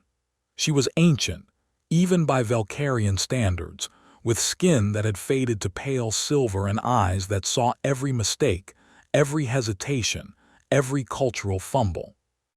"No, no, no," she'd snap whenever Marcus made an error. "You bow to equals with 2 arms, to superiors with 3, to the imperial family with 4. You hold eye contact for 3 seconds with equals, 2 with superiors, 1 with the imperial family unless they extend the time. You never touch food with your primary hands. Those are for combat and ritual only. Secondary hands for eating, tertiary hands for manipulation, quaternary hands for intimate contact." "I only have 2 hands," Marcus had pointed out. "Then you'll have to be creative," Lady Murtalis had said. "The Empire isn't going to adapt to you, Prince Marcus. You must adapt to the Empire." She was right, of course, but the number of rules, customs, and traditions was overwhelming. How to address different ranks, which colors were appropriate for which occasions, the 17 different types of bows and the subtle variations in meaning, the complex web of house relationships and historical grudges that went back thousands of years. "Stop," Lady Murtalis had said on the 3rd day, when Marcus was clearly struggling to remember the proper greeting for a 3rd circle noble. "You're trying to memorize everything. That won't work. There are too many rules, too many exceptions, too much history." "Then what should I do?" Marcus had asked, frustrated. "Be human," she'd said simply. "You are a novelty, Prince Marcus, an alien consort, the first of your kind. People will expect you to make mistakes. Some will be offended, yes, but others will find it charming, this earnest human trying so hard to fit in." She'd studied him with those ancient eyes. You'll never be Valkyrian, don't try to be. Instead, be the best human you can be and let that be enough. It was, Marcus reflected, the best advice he'd received since arriving. On the fourth day, they entered the capital system. Marcus watched from the observation deck as the Eternal Dynasty approached Velkar Prime, the home world of the Empire. It was beautiful, a world of crystal cities and organic architecture, of floating platforms and bioluminescent forests that glowed from orbit. 3 moons hung in the sky, each one terraformed and inhabited. A ring of stations surrounded the planet like a crown, each one larger than any human space station. Impressive, isn't it? A voice said behind him. Marcus turned to find a Valkyrian he didn't recognize, young, by their standards, with vibrant green skin and an easy smile. They wore the robes of a noble, but without the elaborate decorations that indicated high rank. It is, Marcus agreed cautiously, remembering the Emperor's warnings about trusting no one. I'm Dexvarian, the Valkyrian said, executing a casual 2-armed bow. 3rd son of House Velkorath, you're the human everyone's talking about. House Velkorath, one of the 3 houses the Emperor had warned him about, the ones who thought humans were too primitive to be trusted. I'm Marcus Webb, Marcus said carefully, returning the bow. And I imagine I'm the human everyone's talking about for several reasons, none of them particularly good. Dexvarian laughed. Oh, I like you already. Most people in your position would be trying to seem more important, more impressive. You're just honest about being in over your head. His colors shifted to something more serious.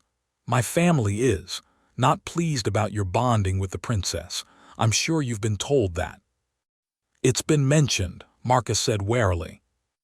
Right, well, I'm not my family, Dexvarian said. I think you bonding with the princess is the most interesting thing to happen to the Empire in centuries.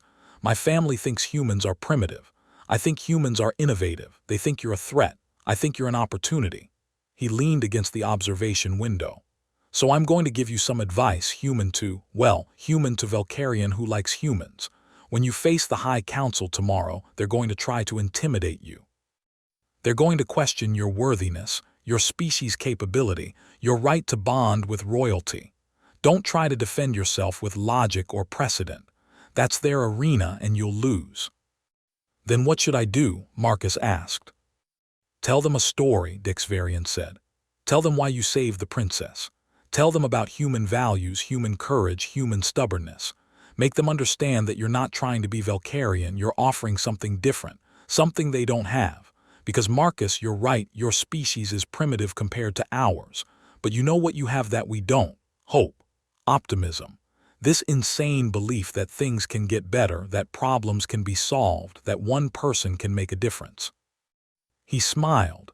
We lost that somewhere along the way after 12,000 years of civilization. Maybe you can remind us what it looks like. Before Marcus could respond, Dexvarian pushed off from the window. I should go before my family realizes I'm talking to you. But Marcus, I'm rooting for you. A lot of young Valkyrians are. You represent change, possibility, a future that's different from our past. Don't let the old houses crush that. He left, leaving Marcus alone with his thoughts, and a view of the planet where, tomorrow, he'd face the High Council and determine the fate of 2 species. No pressure at all. Part 9. The High Council. The council chamber was designed to intimidate. Marcus understood that the moment he stepped through the doors. The room was massive, easily 100 meters across, with a domed ceiling that displayed the Empire's 400 systems in real-time holographic detail. The walls were living crystal, pulsing with bioluminescence that shifted through every color Marcus could name and several he couldn't. And arranged in a circle around the chamber's center were the 53 members of the High Council, each one seated on a throne that elevated them above the floor where Marcus stood. Above him, looking down, judging. It was, Marcus reflected, probably the point. Emperor Calveth stood to Marcus's left, his presence a steady reminder that he wasn't completely alone in this. To his right stood Admiral Zorkathas, there as witness and military representative. Behind him, at a careful distance, stood Chen and Rodriguez there as representatives of humanity. They'd been allowed to attend as observers, though they'd been explicitly told not to speak unless directly addressed. And in the circle above them, 53 of the most powerful Valkyrians in the Empire waited to pass judgment on the human who dared to bond with their princess. "Let this session of the High Council commence," announced a Valkyrian whose robe suggested they were some kind of chancellor or administrator. "We gather to address the matter of Marcus Webb, human, who has formed an unauthorized bond with Crown Princess Velshara Zarnethas, placing him within the imperial succession and creating unprecedented political complications. Captain, I apologize, Prince Marcus Webb. You stand before the High Council to answer for your actions. How do you plead?" Marcus blinked. "Plead? Is this a trial?" "It is an inquiry," the Chancellor corrected, "with potential consequences depending on the Council's findings." "Then I plead guilty to saving someone's life," Marcus said. "If that's a crime in your empire, you've got bigger problems than me." A ripple of sound went through the council, surprise, maybe, or offense. The Emperor's colors shifted to something that might have been suppressed amusement. A Valkyrian with deep purple skin leaned forward from their throne. "You show disrespect to this council, human. We could have you removed from the Empire. We could dissolve the bond through medical intervention. We could." "Could you, though?" Marcus interrupted. He was done playing it safe. Lady Myrtales had told him to be human, and humans didn't bow to intimidation.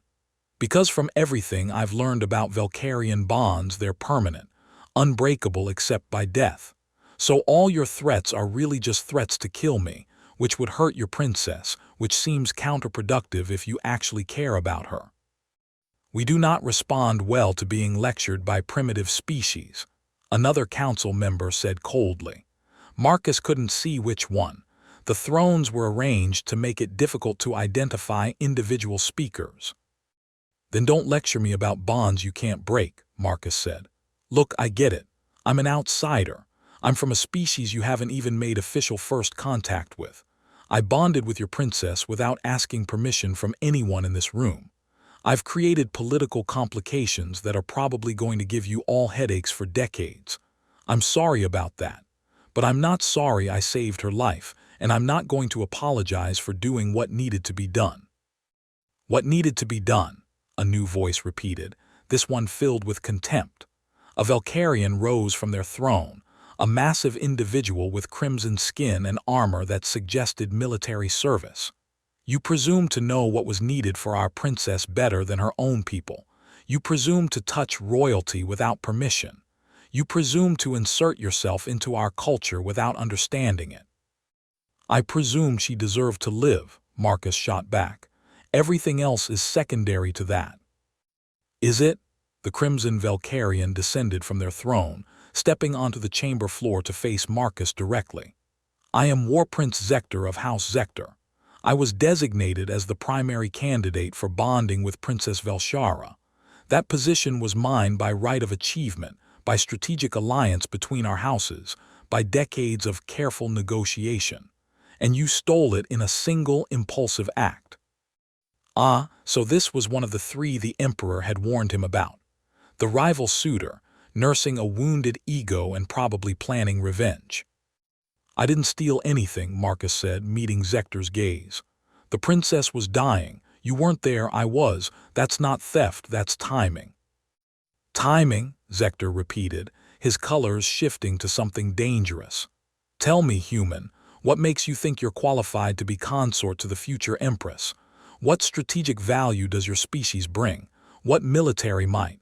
What economic power? What do you offer beyond your primitive emotional reactions?" Marcus thought about Dixvarian's advice. Tell them a story. Show them what humans offer that Valkyrians don't. "You want to know what I offer?" Marcus said. "Fine. I offer something your empire has apparently forgotten over 12,000 years of civilization. I offer the belief that one person can make a difference, that seeing someone in trouble and helping them is more important than strategic considerations, that doing the right thing matters more than doing the profitable thing. You talk about military might and economic power, but you know what? My species barely has faster-than-light travel. We're fighting over resources in our own solar system. We're primitive, chaotic, and we make terrible decisions half the time. He paused. But we also kept sending generation ships into the void before we had FTL, because we believed humans deserved to spread among the stars. We kept exploring even after we lost ships, because curiosity mattered more than safety. We keep trying to save each other even when it's tactically stupid, because we believe every life has value. That's what I offer. That's what humanity offers. Not power, but hope that things can be better. And maybe, just maybe, your empire needs that more than it needs another political alliance. The council chamber was silent. Marcus could feel eyes on him from every direction, could sense Valkyrians processing what he'd said, judging it, weighing it against 12,000 years of their own history. Then War Prince Zector started to laugh. It wasn't a pleasant sound. "Hope," he said mockingly. "You offer hope. How delightfully naive, how perfectly human." He turned to address the council. "This is what we're considering as consort to our future empress, a creature who values emotion over strategy, who makes decisions based on feelings rather than logic, who believes in abstract concepts rather than concrete power." He turned back to Marcus. "You're a liability, human, a weakness waiting to be exploited, if I were you." "But you're not me," Marcus interrupted. "And that's the point. You're thinking about what you would do in my position. You're applying Valkyrian logic to a human situation. It doesn't translate.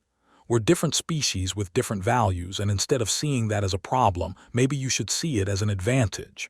Because War Prince, when every Valkyrian in this room thinks the same way, makes decisions the same way, values the same things, that's not strength. That's vulnerability. All your enemies need to do is understand Valkyrian thinking, and they can predict every move you make. But humans, we're unpredictable, chaotic, stupid in ways that sometimes look like genius and genius in ways that sometimes look stupid. We're the wild card your empire never knew it needed. Or the weakness that will destroy us, Zector countered. "Maybe," Marcus admitted, "but maybe that's a risk worth taking, because standing still isn't the same as being safe. It's just being stagnant." Another council member spoke up, an elderly Valkyrian with faded silver skin. "The human makes interesting arguments, but arguments are not proof. War Prince Zector, you challenge his worthiness. Do you formally contest the bond?" "I do," Zector said immediately. "By right of challenge, I demand proof that this human is worthy of the title he's claimed. Let him face me in the circle of testing. If he survives, I will withdraw my objections. If he fails..." Zector's colors shifted to something predatory. "Then the council will have its answer about human worthiness." Marcus felt his stomach drop. The circle of testing. "Combat trial," Admiral Zorkathis said quietly from beside him. "Single combat between challenger and challenged. It's an ancient right, rarely invoked, but legal under imperial law." "I'm not a warrior," Marcus protested. "I've had 3 days of training. Marcus looked at Zector's battle armor, his obvious military bearing, the scars that marked decades of combat experience. "He'll kill me." "Yes," Zector agreed pleasantly. "I will, but at least you'll die proving my point about human inadequacy." "This is unacceptable," the Emperor said, his voice cutting through the chamber like a blade. "War Prince Zector, you're challenging a being who has been in our empire for less than a week. A being who saved my daughter's life. This isn't a test of worthiness. It's assassination dressed up as honor." "Is it, Your Majesty?" Zector asked. "The laws of challenge don't specify training requirements. They don't exempt new members of the imperial line. They simply state that any challenged party may be tested to prove their value. If the human is as worthy as he claims, he'll survive. If not," he shrugged, "then we'll know the truth." "The law is clear," the silver-skinned council member said regretfully. "The challenge is valid.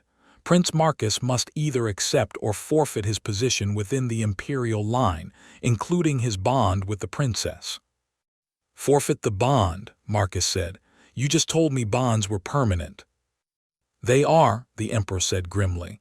"But if you refuse a valid challenge, you can be exiled from the empire. The bond would remain, but you'd be separated from Velshara permanently. She'd feel you through the connection but never see you again. It would be," he paused, "torturous for both of you." Marcus thought about Velshara, healing on her ship, unaware that he was being forced into a fight he couldn't win. He thought about the bond, that connection that had become part of him in just 3 days. He thought about walking away, living out his life feeling her presence but never touching her again, knowing she felt the same loss. That wasn't an option. "I accept the challenge," Marcus said. "Marcus, no," Rodriguez started from behind him. "I accept," Marcus repeated firmly. "When and where?" Zector's colors brightened with triumph. "Now, here. The council chamber can serve as the circle, unless you need time to pray to your human gods." "I'm not religious," Marcus said, "but I'll take whatever advantage I can get. What are the rules?" "No rules," Zector said. "No weapons except what we carry. No interference from outside parties. Combat continues until one of us yields, is incapacitated, or dies. Simple." "Simple," Marcus echoed. Nothing about this was simple. He was about to fight a trained warrior with 4 arms, natural armor, and decades of combat experience. He had 3 days of training and a stubborn refusal to give up. The math didn't look good. But math had never stopped humans before. The council chamber rearranged itself. The thrones elevated further, giving the council members a better view.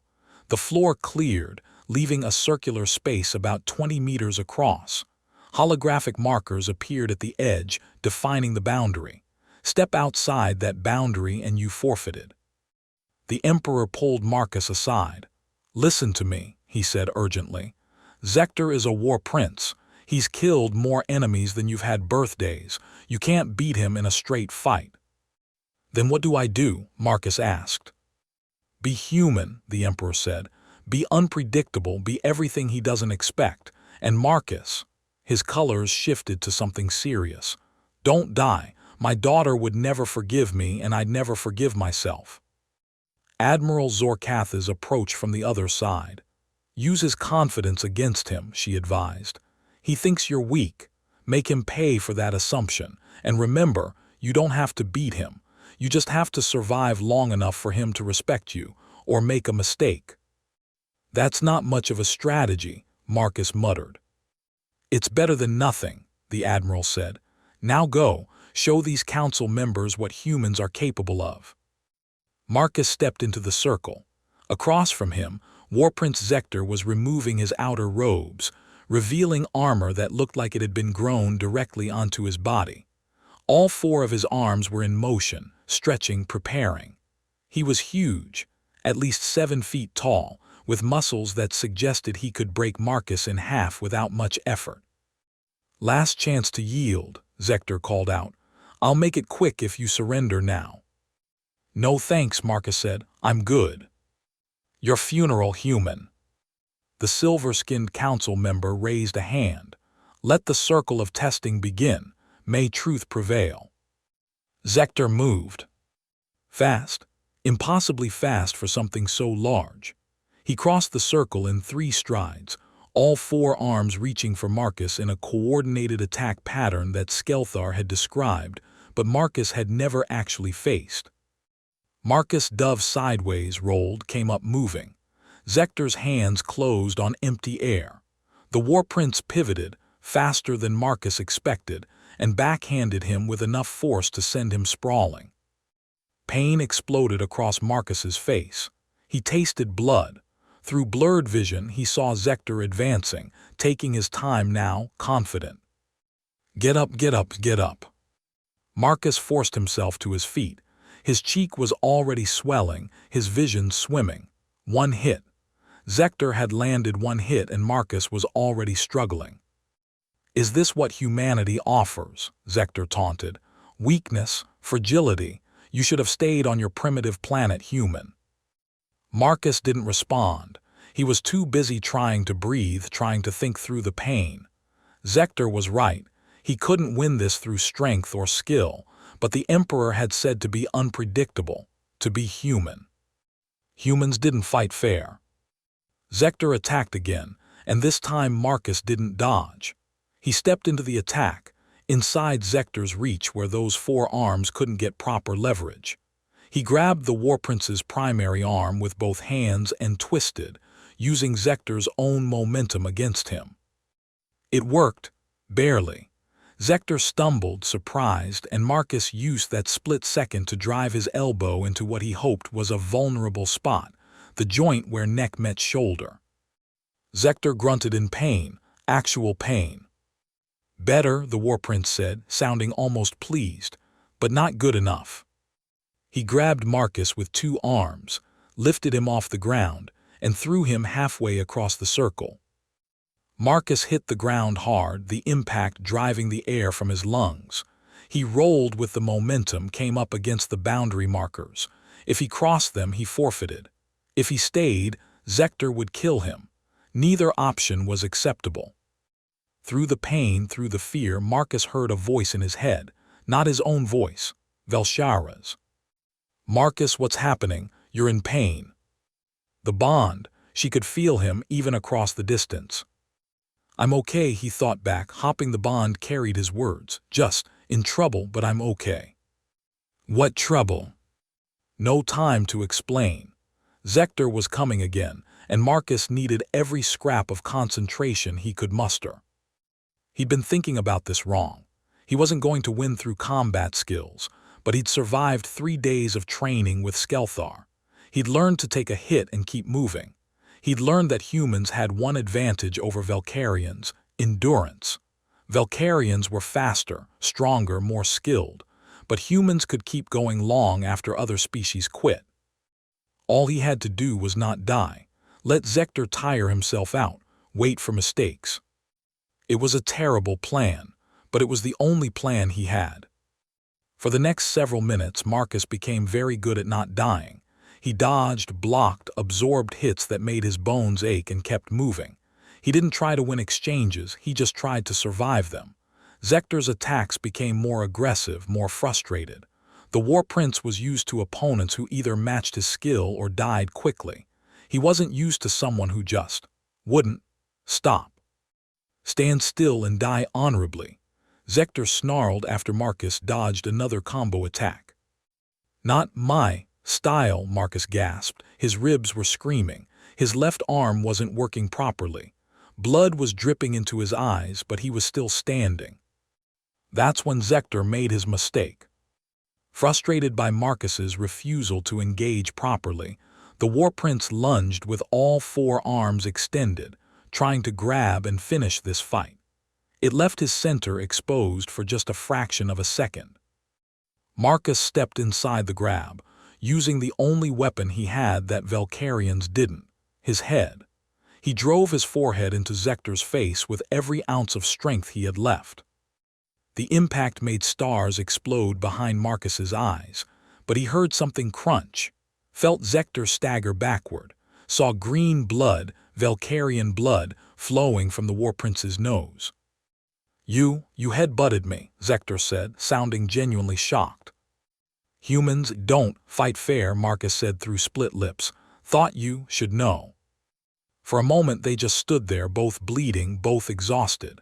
Then Zector started laughing. Deep, genuine laughter that echoed through the council chamber. You're insane, the War Prince said. Completely, utterly insane. You're outmatched in every way, you're barely standing, and you head-butted me. He wiped blood from his face, looking at it with something like wonder. I haven't bled in combat in 20 years, and a human, a primitive human who's been in the Empire for less than a week, made me bleed. So I win, Marcus asked hopefully. No, Zector said, but you've earned something more valuable than victory. You've earned my respect. He turned to face the council. I withdraw my challenge, not because the human won, he didn't, but because he proved he has the one quality that matters most in a consort. He doesn't quit. Batter him, throw him, break his bones, and he keeps getting up. That's not weakness. That's strength of a kind we forgot. He looked back at Marcus. The princess chose well, human. You're not worthy of her. No one is. But you'll die trying to be, and that's enough. He walked out of the circle, left Marcus standing there, bleeding and barely conscious, having somehow survived. The council chamber erupted into sound, council members debating, arguing, discussing what they'd just witnessed. Marcus didn't care about any of that. The bond was pulling at him, Velshara's presence frantic with worry and fury. I'm okay, he sent through the bond again, still alive, barely, but alive. Who did this to you? I'll explain later, I promise I'm okay. He wasn't okay, he was a mess, but he was alive and the challenge was over and somehow, impossibly, he'd survived. Admiral Zorkathas was suddenly at his side, supporting him. You magnificent idiot, she said. A headbutt. You headbutted a war prince. That's going to be a story told for centuries. Great, Marcus mumbled. Can I pass out now? Not yet, the admiral said. The council is deliberating. You need to stay conscious for their decision. The silver-skinned council member raised their hand again, calling for silence. The challenge has been withdrawn. War Prince Zector has acknowledged the humans' unique qualities. The council will now vote on the question of whether Prince Marcus Webb should remain within the imperial line, whether his bond with Crown Princess Velshara should be recognized, and whether humanity should be granted formal first contact status. All three questions at once, the Emperor said. That's highly irregular. These are irregular circumstances, the council member replied. All in favor. Hands began to rise, not all of them. Maybe not even most of them, but enough. Marcus's vision was blurring too much to count, but he heard the council member announce, 31 in favor, 22 opposed. The motion carries. Prince Marcus Webb is formally recognized as consort to Crown Princess Velshara. The bond is acknowledged under imperial law, and humanity is hereby granted provisional first contact status, pending formal negotiations. Marcus felt relief wash over him like a wave. Then darkness rushed in, and he finally let himself pass out. Part 10. The Reunion. Marcus woke up in a medical facility that looked more like a garden than a hospital. The ceiling showed real sky, or a very convincing simulation, and the air smelled like flowers he didn't recognize.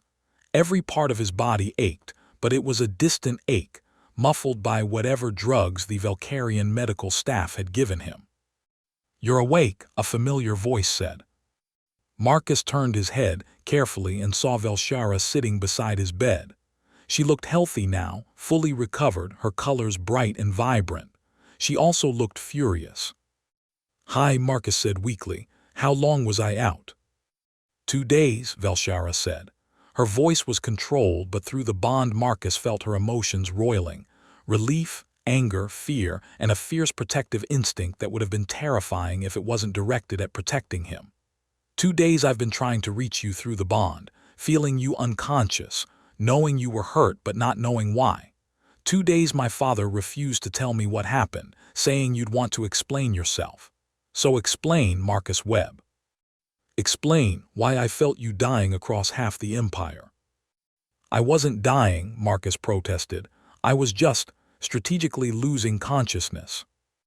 Marcus.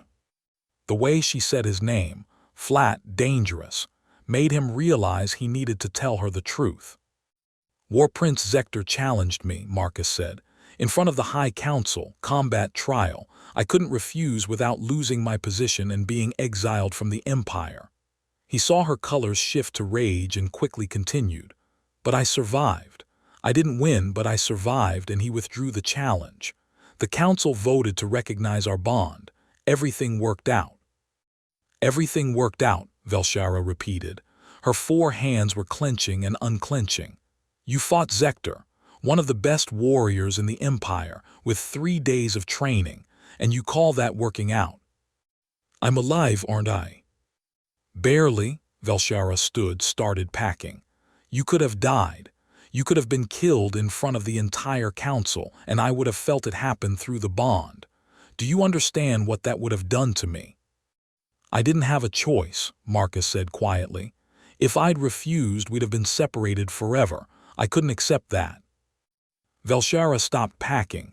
She turned to look at him, and her colors shifted to something softer, more vulnerable. "You risked your life for me, again."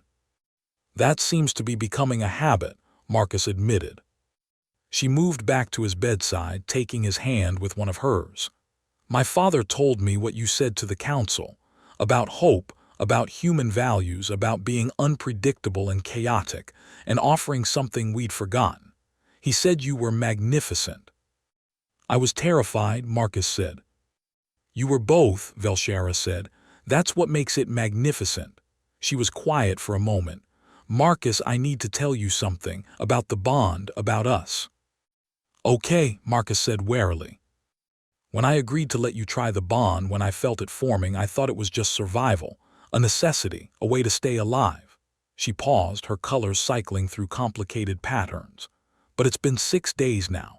6 days of feeling your presence, your emotions, your thoughts. 6 days of being connected to you in ways I've never been connected to anyone. And Marcus, it's not just the bond anymore. It's not just magical connection forcing attachment. It's real. I care about you. Genuinely. Not because I have to, but because you're brave and stubborn and stupid in all the best ways. Because you risked everything to save someone you'd never met. Because you faced down my empire without backing down, even when you should have." Marcus felt his chest tighten. "Shara." "Let me finish," she said. "In my culture, bonds are forever. Once formed, they can't be undone. I told you that from the beginning.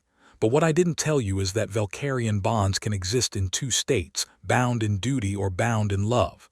Most royal bonds are duty, partnerships of convenience, strategic alliances. But some, rare ones, become love. And Marcus, what we have is becoming love. I can feel it. Through the bond, in my heart, everywhere. And I need to know if you feel the same, or if you're just here because you're trapped." Marcus looked at her, at this alien princess who'd faced down death to save her people, who'd accepted him into her life even though he complicated everything, who just admitted she was falling in love with him. He thought about his crew waiting on Earth for his return, his career in the human exploration fleet, the life he'd had before he'd made a stupid, heroic decision to save a dying princess. He didn't regret any of it. "I feel it too," he said. "I didn't expect to. I thought the bond was just magical biology, nothing real.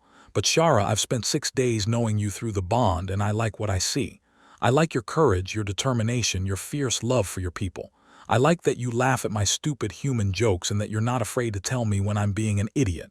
I like that you trust me enough to be vulnerable." He squeezed her hand. "Is it love? Maybe. It's too soon to be sure. But it's definitely becoming something that feels like it could be love, given time." Velshara's colors brightened, cycling through shades that Marcus was beginning to recognize as happiness. "Given time," she repeated. "We have that now. The council has approved our bond. My father has accepted you.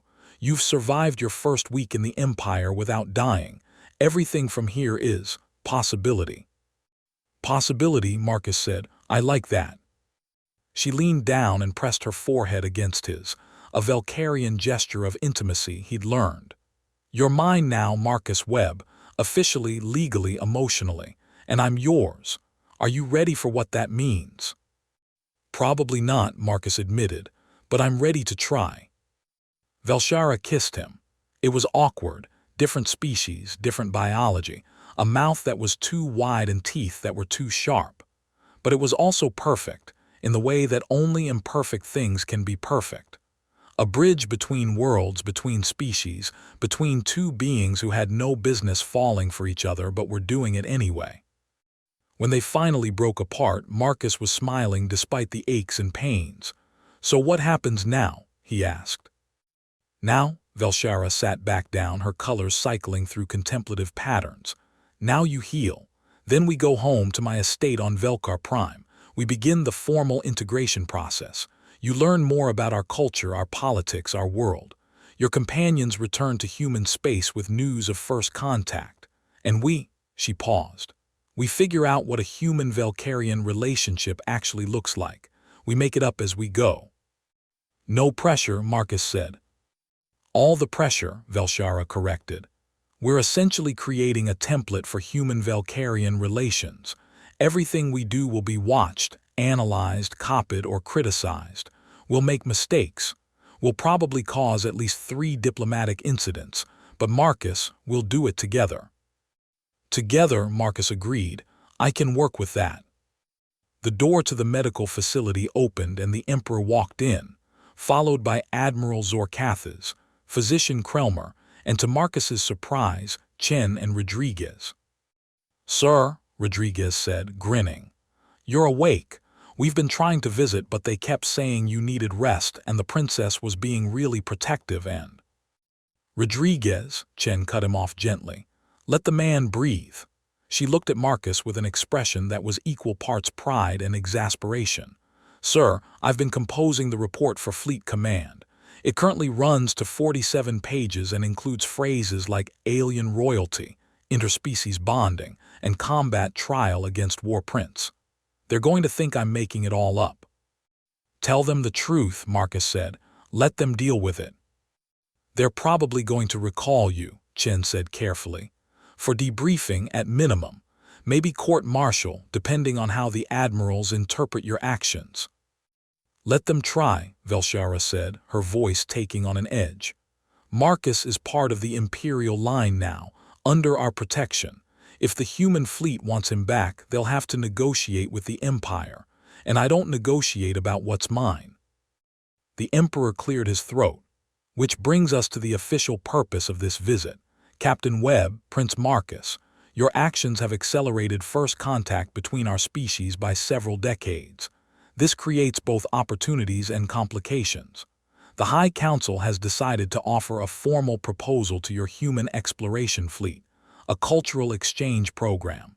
Human ambassadors here, Valkyrian observers among your species.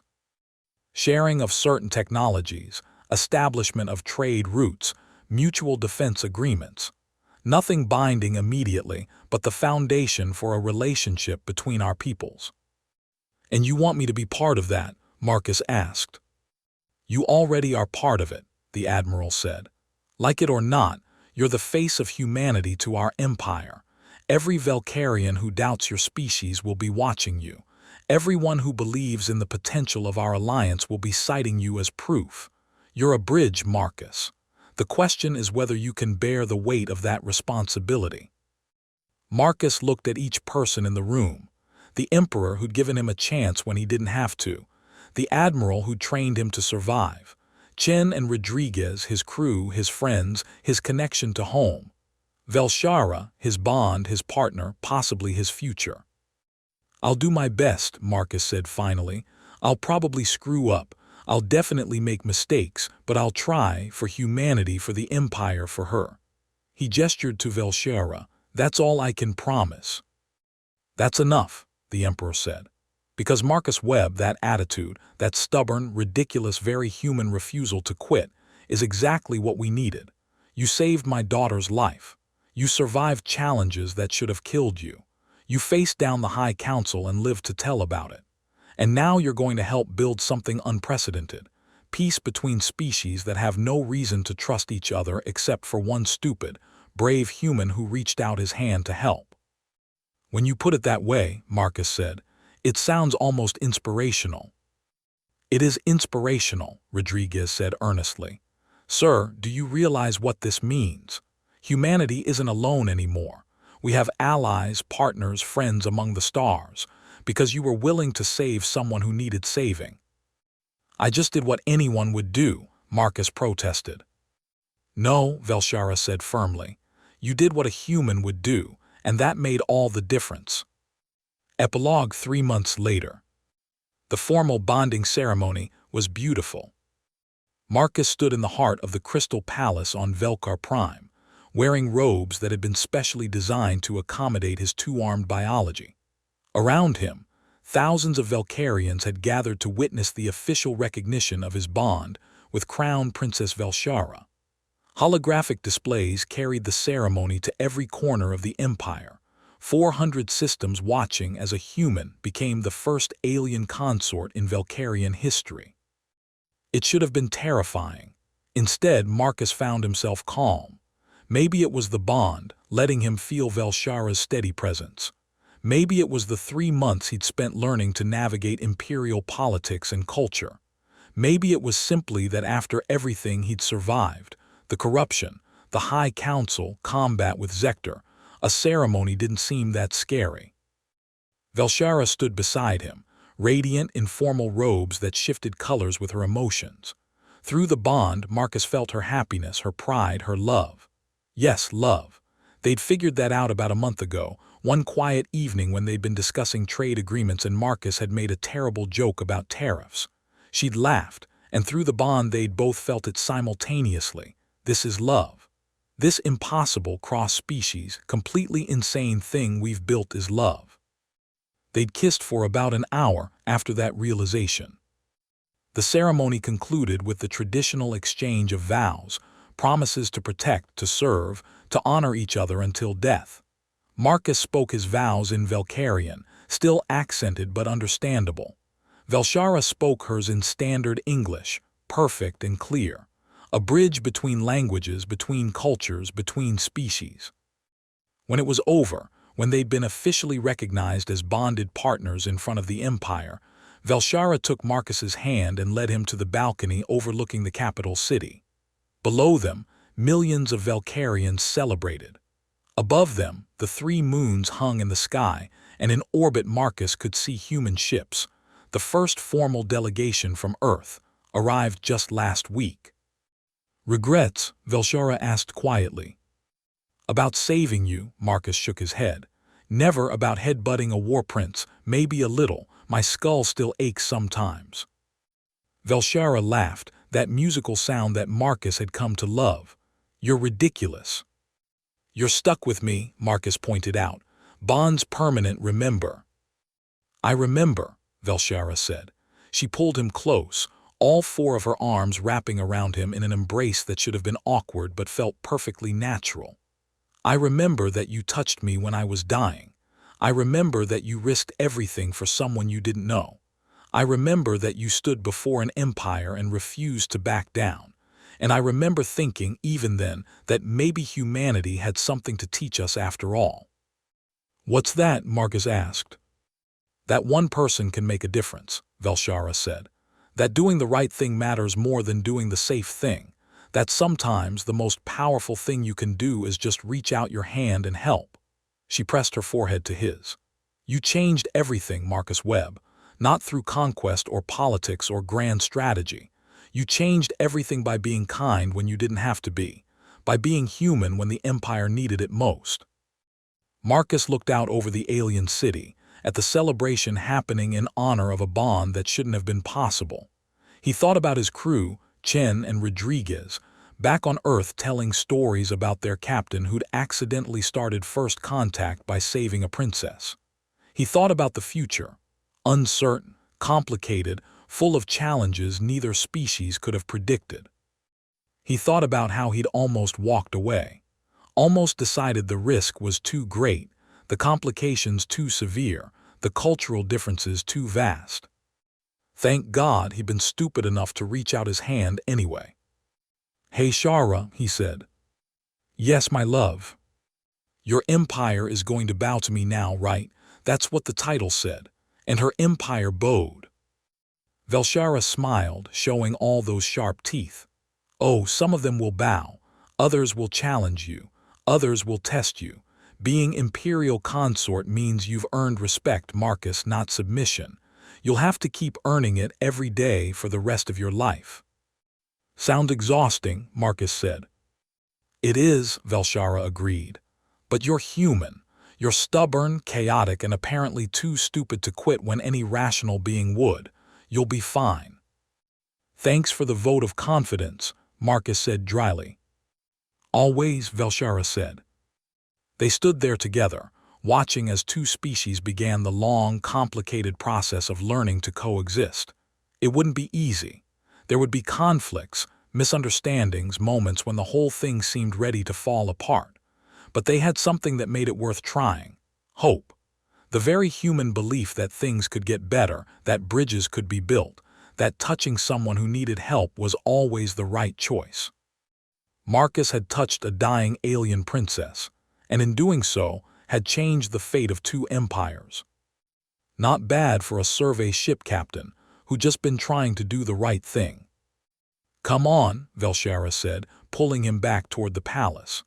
"We have a celebration to attend, 300 nobles to greet, and at least 5 assassination attempts to survive before the night is over." "5?" Marcus asked. "I'm being optimistic," Velshara said cheerfully. "Your empire is terrifying," Marcus said. "Yes," Velshara agreed, "but it's our empire now. Ours to protect, ours to change, ours to build into something better, together." "Together," Marcus echoed.